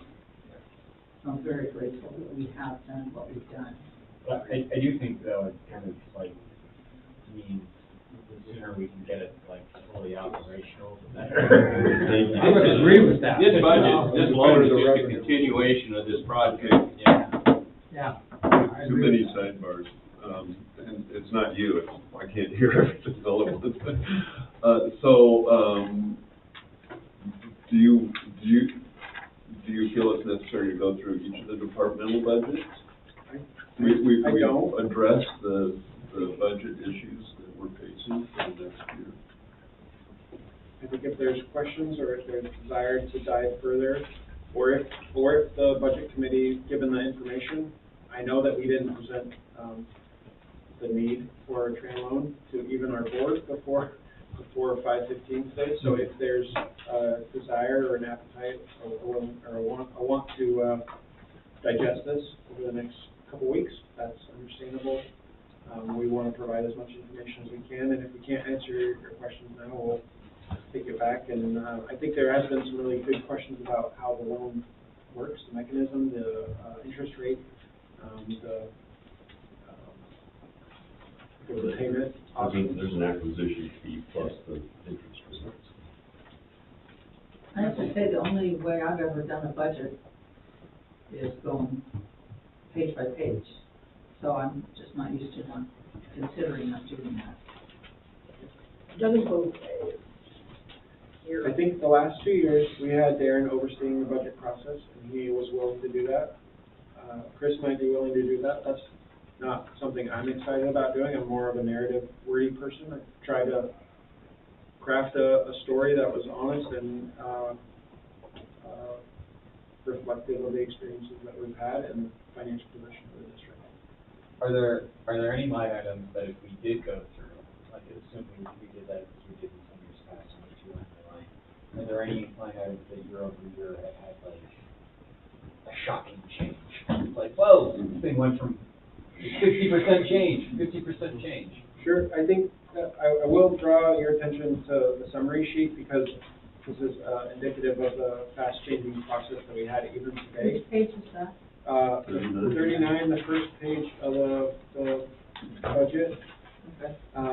So we had a budget that didn't have the tran loan included, and we had a budget that did. And I think we, on this page at least, we got them confused. So if you look on line, would be line 8, there should be the tran loan amount, right, Chris? That's the right spot, of $400,000. And then if you look at the bottom, you'll see on line 63, the unappropriated ending fund balance. So if we didn't have the tran loan, then our ending fund balance would have been just over almost $41,000, which Would be at the end of next fiscal year. yeah, which is the reason why we're in this position. So that's one thing. I think the other thing that I would call out, and I can't remember who it was, but they talked about it, on our networking capital line, which is line 2, you'll see kind of a trend of healthy networking capitals moving forward. We anticipate, we aim for around $500,000 to $600,000 to be in that line to help us. So that networking capital got really pretty robust during COVID.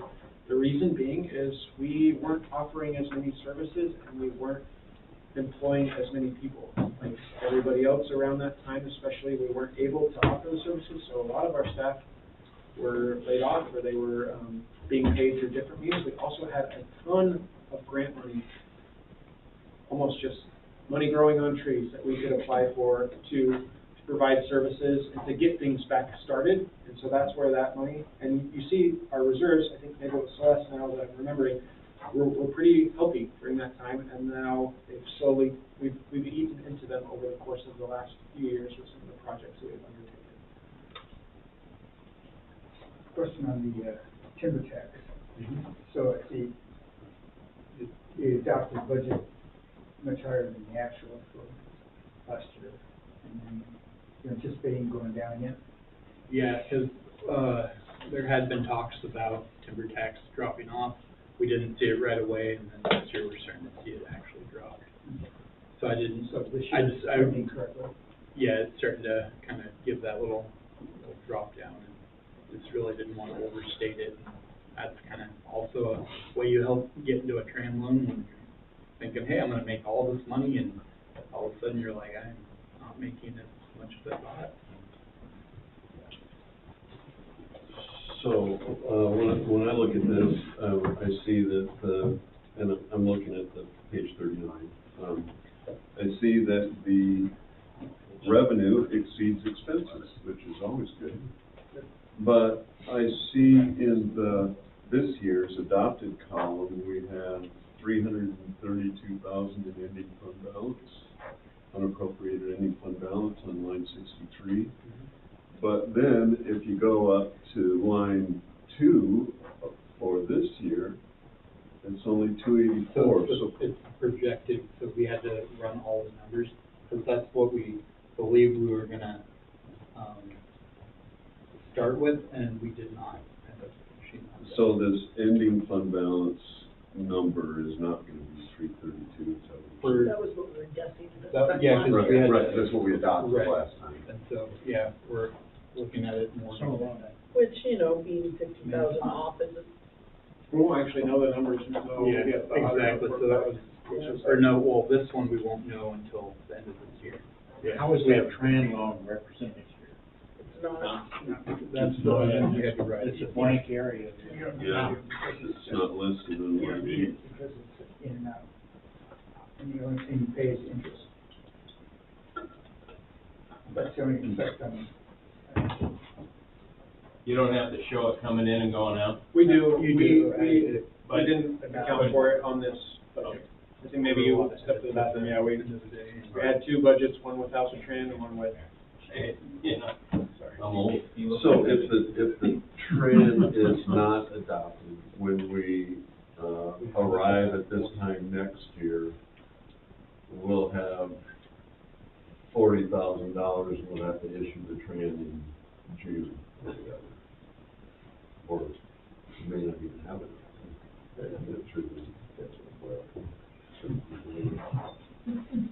Okay. Any other questions about the summary sheet? No, it's pretty straightforward. So does this include the, $400,000 loan? Is that gonna be? The project loan? Yeah, is that gonna be in the context of a bond, or? It how are we is gonna on sell that loan? 514,000. Yeah, it's on line 40, right? Line 40 for expenses, line 23 for revenue. But, yeah, the project loan is reflected. Line 23.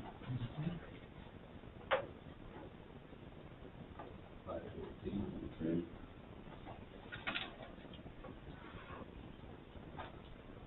Okay. Which line? I heard 23 and 40, so, 23 is the revenue line, right? and then line 40 is the expense line. So, SRC, So where's the Well- 250,000? so it's, 400. in both. it's the tran, yeah, the tran loan would be, line 8. Well, that's, yeah, I know, and this is the budget that doesn't have it. Yeah, Right. But the other, I thought we're talking about the second loan. project loan. Right, That's invest. and those, and that's, I'm looking for 350, Oh, it's Oh. wrapped into a bigger number, but it's Okay. represented within that number. okay. It's All not you that- people with all this wonderful knowledge. You're asking great questions. So this upcoming late summer and fall, we've got the funds to get through our Yeah, this tax would be the season. next. Okay, so then are you suggesting we borrow this money this tax season? So Well, 'cause, yeah, it would be at August the or end of. September, and then we'll have the ending fund balance needed for next year's. Is that, Yeah. Yeah, right? yes. So are we thinking that next year we're also gonna have to, work through a trans loan? Well, it would be great if we I did. think it's certainly possible, but I think to your point and to our hope is that this is not the trend that we're starting. This is, Yeah, good, yeah. More like a, and I think we're, I know, I would bet this, I bet it will be a stopgap until that's, The SRC is cleaned up a bit, Yeah. You want to start generating revenue. And we're not throwing money. So, Yeah, when you quit throwing money at it and make it a little bit in. Yeah. Would it be possible, I mean, not as a necessarily budget thing, but it would be interesting to see a 5-year test. You know, one of the problems with public budgeting is it's 1 year at a time. And so we're all interested in what it's gonna look like 4 or 5 years from now, but there's no financial estimate or whatever that helps us work through that, so. Well, if you're an accountant, aren't you able to work those numbers? those numbers. Are you asking for? To project 4 to 5 years? Well, you can project some things Yeah. like employee costs and fuel costs and stuff, but if you're adding programs and adding, Are you talking about like a 5-year forecast, like a project list plus the extra programs and revenue that could be generated? yeah, Like some sort of a- just to give us a thumbnail sketch Sure. of what this will look like after this year. Okay. And it's We don't not have part of that, the but we budget can work on process, that. but it might Yeah. be part of the board. What we do have is that highest and best use study, and that lays out very clearly that the building can be profitable, if we add these programs at this, at this level of participation. So, And I really like that idea, Kyle, because I think it also then gives us the tool to project out how we're gonna fund those improvements, right? Like, so if we, what 5 years looks like, I think what we need to know is the SRC gonna bring in the funds to match whatever investments we need to continue to be making over those 5 years, or do we have to look for alternative funds so that we aren't putting so much stressors on our operational kind of revenue? In 5 years, SDC's making, Well, and I mean, that might be part of that I know. plan, but we're not there. I'm always kind of trying to look over the horizon. I'm trying to see what this is gonna look like 2 or 3 years from now. Especially since we'll be adding stuff that currently is non-existent. I mean, programs and services and so on, so. Okay, any other comments about the general fund? I have a question, and it's because I don't know what I'm talking about. So I mean, if you are all comfortable, I'll be comfortable too. Because, I mean, in my personal budget, I project 3 or 4 years ahead. I mean, I just do that. And so I just, I know last year everything made sense to me. This year, today, this is surprising to me about this trans loan situation, because I hadn't heard about it. So I just need some reassurance from the rest of you that this is okay. I'm entirely comfortable with this too. Okay? So, I mean, I look at the. See, that makes me feel better. The trend is necessary. Especially going to an investment. There's a couple of you in this. Yeah. And we can always blame Sue. Not throwing the money. Well, I asked the question. I didn't just gloss over it. Yes, it did. Thank you. Skylar, are there any other, significant, noteworthy differences in the program budgets from last year? Unless Chris has any, I think the ones that we wanted to draw out, we did up on the slide deck. Again, the budget is pretty much as lean as we can make it, and unless there's something that we didn't discover or didn't remember to do, I think it's Do you feel like you have the capacity to handle these projects that we're funding for the next year? Yes, only, because of the, many conversations that we've had. Sorry, I thought the project list was up there, like, I mean, I've been in 40 hours of meetings with Chris and Brandon about the occupancy process and the checklist of things. The fridge freezer, one is one that we won't be handling, we'll contract that out. Really confident in our IT coordinator to handle the security improvements, and in terms of the lighting, that's something that I haven't quite dived into, but I do want to invest some resources if we can right now in that important project. Well, if we're gonna have, electric vehicle charging stations, those are gonna be lit. And security. Well, Yeah, there's, the other thing that's in process is those people that use whatever quality of dog park it is, you know. Can we get a grant from the power company for lighting in that area? maybe, yeah. We get some already. Yeah, I have a question. where you at? Administration and also maintenance, that's as far as I've gotten, but, I'm just looking at in line 3480 contract services, went from 92 to 45, and then on the next Yeah. page, contract services for maintenance went from 39 last year to 1,500. What is contract services and why are we getting rid of it? So maintenance is actually a great one because before, I don't know if you remember it, we were hiring a company to come in and clean, and it was terrible. They would clean like a fourth of the building, and it was like more than what we pay in payroll for somebody to clean the entire building. So we are We cut that absorbing contract, that. and that's Okay. now under the actual custodial, it gets rolled up into that payroll. It is So much which- better, and, Contract service. yeah, contract, that one's for, 41, page 41, line I remember that. 16. That company was just, it was a very expensive service that, like, literally did a fourth of the building. Was that, split across all the budgets, is that why it's gone down? It For was- like so- administration contract services? No, so admin contract, that's because we were paying a lot for the We had a lot of master contracts plan, we had out, a lot planning process, that were, and with our SDC contract, so that's where those Okay. resources come from. had a lot piled up on one, and I'm hearing that. Question on the mortgage for SRC. Yeah. So is that a fixed rate?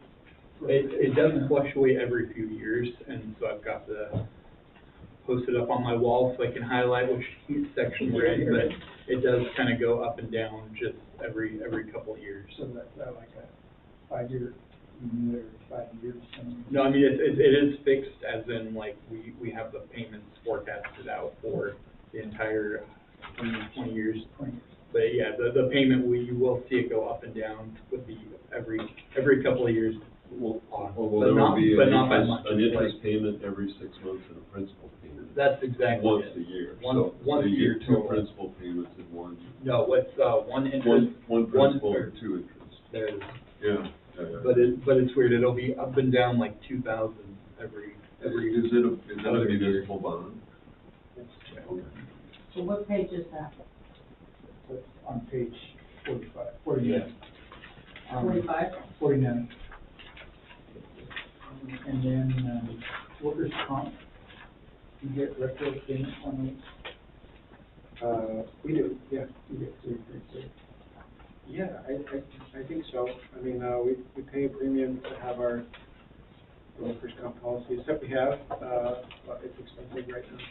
And, it's a cost that's gone up probably 16-ish% last 2 years. As a result of use or as a result of? As a this result of cost our increase? use, but just as a result of Life. what's that, what'd you say? Of life. Yeah, yeah.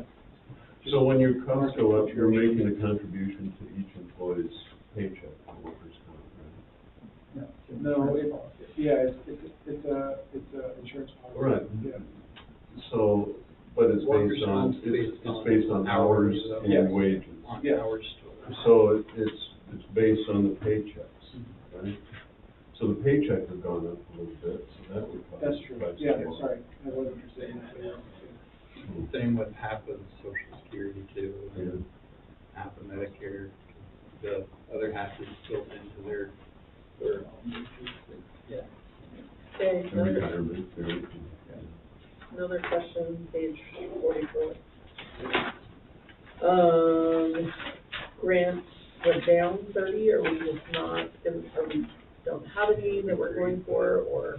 Yeah, it's not that we don't have a desire. Darren is still pursuing grants. I mean, he's, every week he provides an update to me on the grants that he's applied for.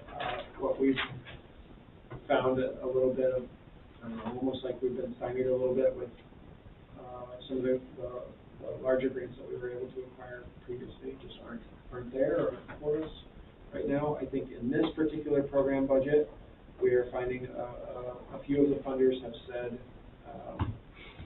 that they are not going to be able to provide us grant-free programs until we are a licensed preschool, and right now we fell out of licensing by choice because of the rigorous protocols and paperwork, and we're not required to as a government agency. And they want us to have that, and we can't get it until the building is. Okay, But that would roll into that 5-year plan too, right? yeah, absolutely. Yeah. Line 5, I'm assuming ASA is after school. Yeah. Something. Yeah. After school Adventure. Oh. And so last year we budgeted 45,000, which I'm assuming we've been at capacity this whole time. Yeah, the 72 Is that, is more in line, I'm not sure why, I don't. We are above this, I think, for the most we are. It also comes down to like, it's one of the weird ones where the money, some of the money gets, accounted for, current fiscal year and some, the summer camp. So we're gonna blow the 45,000 out of the water. I'm not sure why. Yeah, I don't either, but it'll be closer to that. I mean, looking at Previous previous, fiscal year? yeah. Yeah. I just want to make, because that's one of those programs that like, we can only make so much currently with capacity, so like, that should be a See pretty much what's X else plus Y equals Z. Sorry. Yeah, and I should mention one other thing. That I understand. If you scroll back to the narrative, you would see one of the other board accomplishments for the year was proposing a new fee structure. And so a lot of our revenue projections are kind of projected because we don't know how the fee structure will impact participation. That's just one. And because it does significantly impact our out-of-district folks that want to use the space, they're basically paying 60% higher for programs, except for youth programs in which they're paying 40% higher than district residents like yourselves. So, Chris and the other managers were trying to best guess. I'm not sure how they will impact. I can speak to summer camp, and that registration is full, just about full already, and doesn't seem to be lacking for out or in-district users, but other programs, So they're projections, not predictions. yeah. Yeah, and I would say youth programs, so it's kind of the one where we can really lay it out for them and be like, if you buy in, you're gonna already make back this much, and then, I mean, they buy in and typically it's almost the same price as the buy-in plus how much they would pay in district equals like 2 months of an out-of-district payment, especially in like preschool, if they're using the aftercare with it. I mean, to have your kid there pretty much 8 hours a day, I mean, that adds up, and once you buy in, then it's a lot better. Okay, another question, page 45. Line 25, the community center operating went from 500 to 10,000. What is that? That was uncovered in the contract that either Darren and I realized because it hadn't happened from before I started. That is the payment for rental distributors. So that has to go back to the city. Rental of what? Any So- rental that comes in here, the money from the actual rental goes to the city. The staffing, any staffing charges stays with us, and then the rental deposit goes back to the. Yeah. It was in the previous contract, we just hadn't been paying it, not out of, it was an error of omission. What do you say? Are we gonna have to? No, they didn't bring that up, and neither should you. Okay. We need to get straight, so we're budgeting for it. So the Broadway Field, the new IGA, is that, are they, somebody else paying electricity or? Yes, somebody else is. Not, I see that, say $5,000, not Yeah. making a profit. Nobody sitting in here is watching, but yeah. So we lose $35,000, $32,000 a year for the privilege of For the operating the city's, building? For the, Yeah. for the rental fee. yeah. Or, Have we ever adjusted? Why are we losing money operating somebody else's building? For, sorry, Right here, we're losing 32,000. For the Line community center. 39. Were you gonna ask, have we ever renewed the contract? Well, that, but also, like, have the fees ever been adjusted?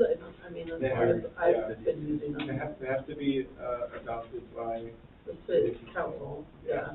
but we did just, renew the contract and, ask for a much, well, by percentage, a higher, revenue share from the city to us for the contract.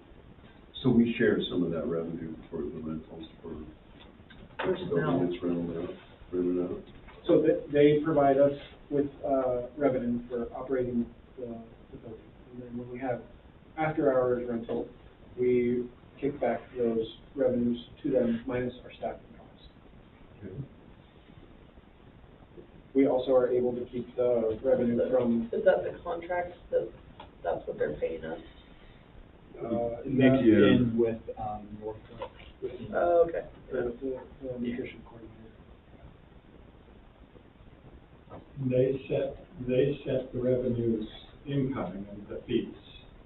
That's our city council policy. So, having been on committees that have benefited greatly, I mean, CERT was never charged any rental, and I mean, I'm very grateful for that, because we didn't really have a budget. But, you know, I mean, right now, ham radio is coming in on the 30th. I'm gonna be there the whole time this place is open. And so I've been told there's no charge. But what's the city charging us that means events like, you know, what is happening for that night on the 30th of May, that maybe there should be a fee? I mean, charging no money is very great, I'm grateful, but if it's Yeah. not practical. I think, the practice of the building, of the district, of the city has always been to allow those, community partners, type arrangements, meetings, spaces, or, programs, classes, activities that were during regular staffing hours to occur at no rental cost, but to charge, rental, to charge for rentals outside of those windows, or to charge for things that are not necessarily of a community benefit, so private parties, private gatherings, weddings, quinceañeras, those types of things. And I will say that, yeah, the way that we've operated the building has been a little bit different than if I was operating it if we were owners. There is a lot of handshake agreements, there's a lot of, you've always let us use it, and I think that's kind of what this space is honestly for. I've shared this before, but for a long time, this was not just the community center, this was our group fitness location, this was the only real space outside of the youth center, or the west wing, where we had meeting space. So it served a really important purpose. I think as we get the SRC available for, and with occupancy, the Bob Chisholm Community Center may have a different place, it may not have as much need by the district, and maybe there's another operator that wants to use it, or take over the contract, or maybe the city wants to do it. Because we can do most of the stuff that we want to do here over there, and probably with a little better access and level of service. Less than no? Okay. But again, that is really valuable information, Skylar. I mean, and maybe that helps, clarify the whole 5-year. Yeah, 5-year plan. Thing Yeah, for we me. may not have budget and board meetings here, we may have them in the SRC, maybe the meal site is still here, because it's a great space for it, but maybe the contract is held through the city or somebody else. So, I don't wanna get too far ahead of that, but I think, in the past, this space was really all that we had in terms of indoor, dry land space, for meetings, programs, and services, but now we have, or we'll have, a lot more available to us. This was a building that was, the conceived idea is that it was for a community center, and everybody in town was involved in it in some way or another. It's why the city council runs it, or the city owns it, so we just have to deal with that as best we can. All right, moving on.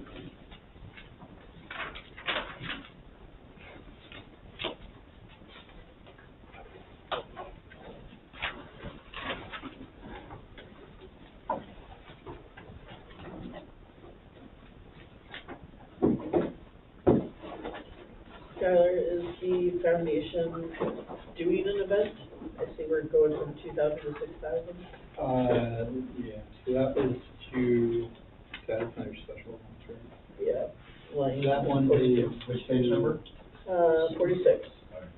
To more accurately gather the fascination tournament. Because all the money goes through Rec 1, which then we have to cut. And then if you look down on 42, it matches, because whatever we bring in for that goes into the foundation. And just, supplemental information, not necessarily accounted for here, but yeah, they are planning on doing their Hood to Coast fundraiser again, which, The showers. showers and, parking, in the SRC parking lot, and, opportunities for folks to sleep in the building that need a nap before they head back to Portland or wherever they go. So is that gonna change, that might change our fire code if they have people sleeping in the building? Yeah. Yeah. We're gonna have to maybe have a fire watch or something. Oh, and, I mean, yeah, we'll have somebody inside. We had somebody inside there Yeah. last year. Got one after that. Okay. Looking for it. Broadway Field.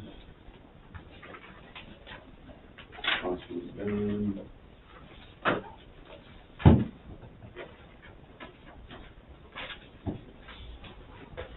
Lots of empty spaces in the Yeah.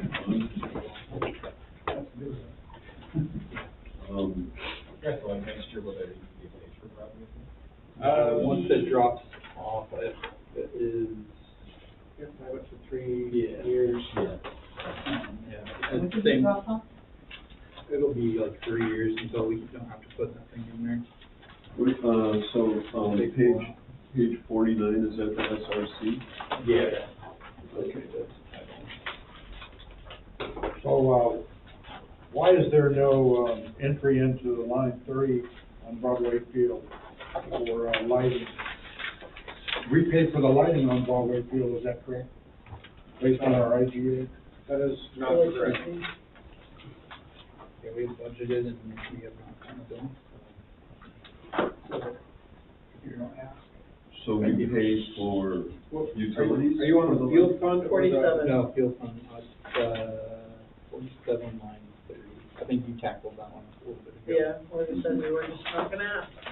Yeah, I mean, I can give you the answer offline, but.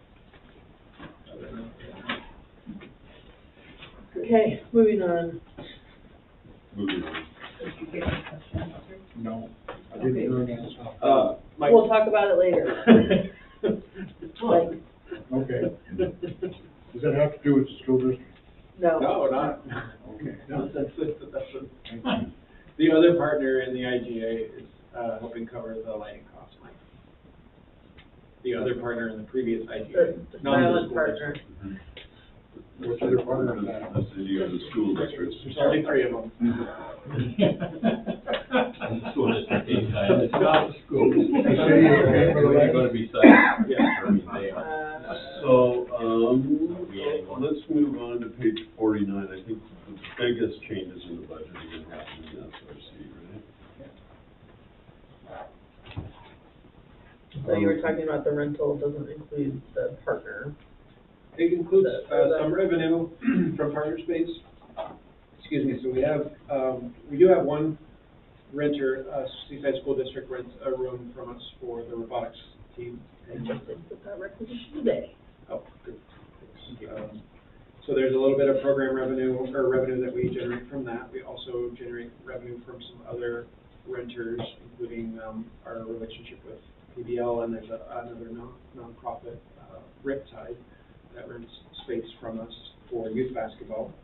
But yeah, we don't have as much, rental deposit revenue anticipated because we don't have a renter for the bulk of those classrooms and space that had been rented before by other entities. Okay. And we're hoping for 30,000 in sponsorships. Do we, I don't really talk about that much. We have, we came to the board and got a proposal for gym sponsorship.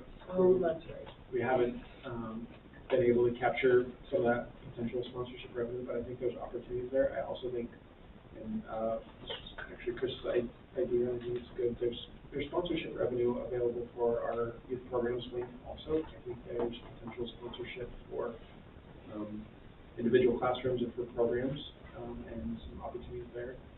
And, you know, this is slightly tangential, but I was just at, Willamette Lane Park and Rec District in Springfield. They're a really awesome agency, and they had a preschool expansion similar to ours in, an existing building. They were able to, get the University of Oregon to, provide them with a sponsorship of $500,000, which is a lot, to, expand their preschool, and in turn, all that they are doing back is, allocating a certain percentage of their slots for University of Oregon students or faculty, which is really cool. It's a partnership that's working really well. So I think there's opportunities for us to develop that more, potentially with some of the other large employers who, may have childcare needs consistently, such as like Providence or, Seaside School District. Cybersecurity companies, maybe. Yeah, the only employee in the county. Right from the building, it's also something that we've talked about. That'll be worth more than $30,000 if we find a naming rights sponsor. I'm still fine with Nikki. So, What's a gym gonna cost? the Yeah, that's what I was difference, thinking, the like, what hundred, if I wanted to use Jay Sterling Memorial Basketball Court? They can banner I they guess want. 30,000, I guess. That's what it'll I'll cost. get you for a year. Naming rights. Need a new lighting system. But you could name the backboard for about $1.50. The J. Sterling 3 Especially if putting the sound system. So, any more questions on the SRC? You have one. well, so the line 51 on page 49, that money in brackets is, there's a whole lot of contingency that we don't know about, or, I mean, what, how do we have that number? So, in areas where, the building expenses or the budget expenses exceed the revenues projected, that's why it's bracketed, it's because we're basically taking a loss in that budget for projecting the loss. So You find the same thing in the administration budget. So we're spending more money on fixing up the SRC Well, than we're receiving in revenue. the 300, I'm going back to the loans, the 350,000 will come in That's the No, 400. that's 400. The 350 is the tax Well, I mean, anticipation. we're fixing, okay, wait, this It's is the FY. $400,000 one. Yeah. It's for this. Because see, I'm thinking about, you know, the money's gonna benefit SRC with the roof and the new refrigerator and all that. Sure. That's the 400. Yeah, That's line 9. And that's, Line nine. that's, yep. Line 9. And then the expenses associated with that project, one, Sue, are found in a couple different spots under materials and services and then in capital outlay. So that would be covering the kind of proposed budget of what we outlined. Okay, what lines are those, sorry? So, the IT infrastructure improvement would be on line 26, that's at $12,000. Okay. And then, Oh, there would be, the rest of it would be in capital outlay, The Line 300. 38. 38. I Okay. don't think there's anywhere else in it that missed it. And you don't provide detail for capital outlay expenditures? Not traditionally, but I mean, we did, or we will, if questions are asked. I don't know, yeah, that sounded like, do you want to be transparent about this? I mean, we definitely do, Kyle. No, it's just you provided detail for revenues, Yeah. materials and services, but I was just wondering why. But, yeah, I mean, you explained the capital outlay previously in the document, so I'm not worried about it, but.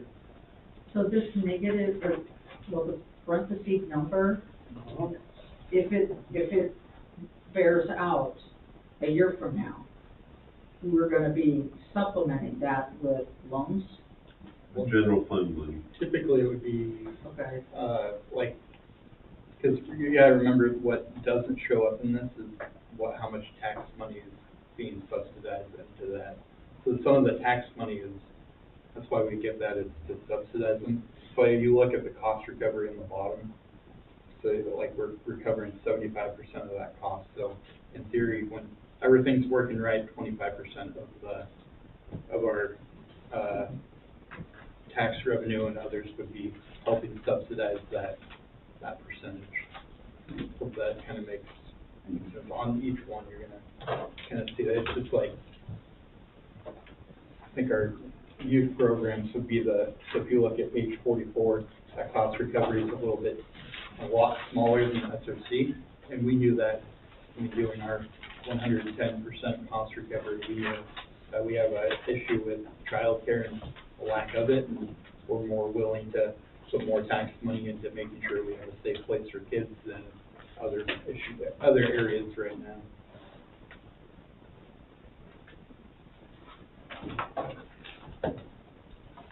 Any other questions? That's for me. You can always, you know where to find. I know where to find it, but You know what I the one with appreciate. 3 or 4 desks and all. Well, I mean, the expertise in this room is something that I don't know that I get, you know, just when, hey, Mark, come over here and explain something to me in the pool, you know, so I Where you're just, swimming. yeah, see, I don't think I'm gonna be doing that. I mean, first of all, you know, there'll be lots of ears, so. You're always more than welcome to. I mean, I just, I don't know what I don't know, that's the thing. Yeah. I mean, I can sit with you for however long and go over every page you want. So the capital improvement fund has been zeroed out basically, and the capital improvements have been reallocated to the individual programs, accounting programs. Okay. A lot more straightforward that way. Yeah, I think so too. Yeah. Yeah, if you guys decide to do that, or direct comment to do that. Well, I think most of it went to Yeah, no, I just meant like that change of. Oh, sliding those funds. Yeah, There's nothing funds, moved. that was Rick. He was like, why are you doing this? Yeah. We're like, we were told this time. And he's like, no. He's like, it makes my job harder. The auditor tells you to not do it, then. Optimizing something that's not necessary. Okay, so are there any other questions about the, budget document, the budget itself, or anything we've heard from staff tonight? on page 51, is there a reason for actual 22 versus 23 to be highlighted? Just happened to come out as normally black and white, and it just, Okay. Yeah, I'm like, it was probably a note for me to look at something at one point there, and it just, yeah. You stayed. There was one that I had red because I had to change it, and somebody had called it one thing, and then our accounting software is another, and I'm like, I'm not gonna have anything red on this document. So I ignored the yellow and got the red. So is there anybody online that has any questions about the budget? Anybody online? You still have Celeste, but there's no other participants in the virtual room. Okay, so we have no public comment. Say that we opened and closed it. So, the chair is looking for a motion. I move to adopt the budget. Second. Or motion and What's our- wait, It's approve the budget. So the budget committee approves and the board. And then votes. the board adopts in June. So we'll approve, the budget committee will assumably approve the budget. Are there, there's a motion and a second, or is there any discussion before we vote? No, this is a great presentation, thank you. Yeah, Yeah, I like the narrative. My question is the board comfortable with approving the budget without that tan line in there? Or without the board approving even the fact that you're gonna get a loan? That's the only question I have for 4 or 5 board members. Good question. See, I'm The glad. board, if we, I think I believe, if we have a board meeting, our next board meeting, and if we decide to discuss the budget or adopt the budget, we have the power to amend the budget. Okay. That's the only thing I had. Before You got a blank it's spot on, approved, on that Before the board. big budget. Well, It's really net effect in the budget, $6,000. Well, I know that part, but can we approve, well, my question is, can we approve a loan, or approve this budget with that loan in there, and the board didn't approve that? It's not in here. You could take it out. Well, no. I think it's a great question mark, but I think the budget committee is approving numbers that may or may not come to fruition in lots of different ways, right? Like we're anticipating. Well, you always do, factors, yeah. maybe, Yeah. right? It's always- So I think it's a great question, but I actually think the loan will need board approval anyways. Okay, that's the only thing I wanna make Yeah, sure no, it's that a great it was question. cool with that. but you make a good point, Celeste. I think if the board is, I would rather have that in the budget and give the board the opportunity not to move forward with a loan if we don't feel it's needed. But I would rather have it in the budget rather than make a change in the budget especially after July 1. We could, if you wanted flexibility, we could make an amendment for that line item. I don't have the line item pulled up in front of me, but it could say, loan or other revenue vehicle or something like that to give some flexibility that if something else were determined, whether it would be a line of credit or something else would be in the benefit to fill that $400,000, that we have some flexibility to do that. So that's line. It says other Yeah, slash and, Right? trans loan. I mean, it's gonna be in there if the board approves it. Yeah. It'll be in the loan, it's gotta be in the budget anyway. It'll be in there then, I just wanted to make sure that the board's okay with us. Well, We're not overstepping our bounds. we can make that amendment now we do that all the time. I think to Mark's point, though, and there's another public body that got in trouble for this, but if the board members are intending to change the budget as approved by this body, that puts you in a precarious position. So I think it's better for that discussion and change to occur at this I level, agree. then get I agree. approved, and then get adopted by the board. Now, if you decide to change later, that happens all the time in public bodies. But if you're already like, well, let's just get this through this meeting, and then we'll change it later, I think that's a sign that maybe it might be worth it. So- I agree. So does that mean we come back on the 13th or the 20th? No, I'm No, not no, saying no. that. I'm No. just saying, Now, Jay just needs to amend his Before we motion. vote, And I'll, Jay has to amend the motion, or we need another motion. I'll make a No, it's motion just to amend that original motion to include the kind of. Okay, The four- and 400 or the 350. original The motion maker has to approve that, right?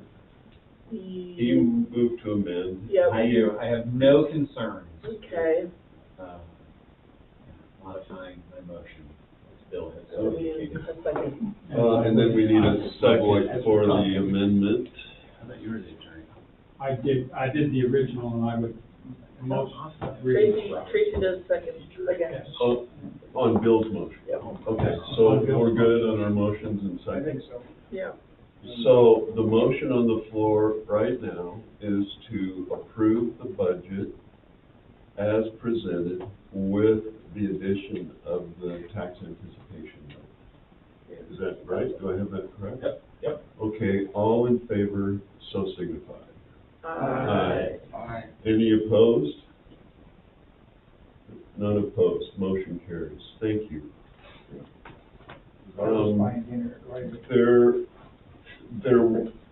There will not be a budget meeting on May 13th or the 20th, neither one. However, this budget committee should know that during the course of the year, if we have to make a significant change to the budget, then we may have to call you back and ask for your approval. If it's over 10%. If it's over 10%. Or you have to go for more than 350. We could do it after the 12 p.m. Monday, Wednesday, Friday, Aqua class. There'll be a couple of budget committee members. You'll have a quorum. Everybody will be here. I'm sorry, Paul is there on Tuesday, Thursday. Oh. Yeah, I don't know who Paul is, so he's not.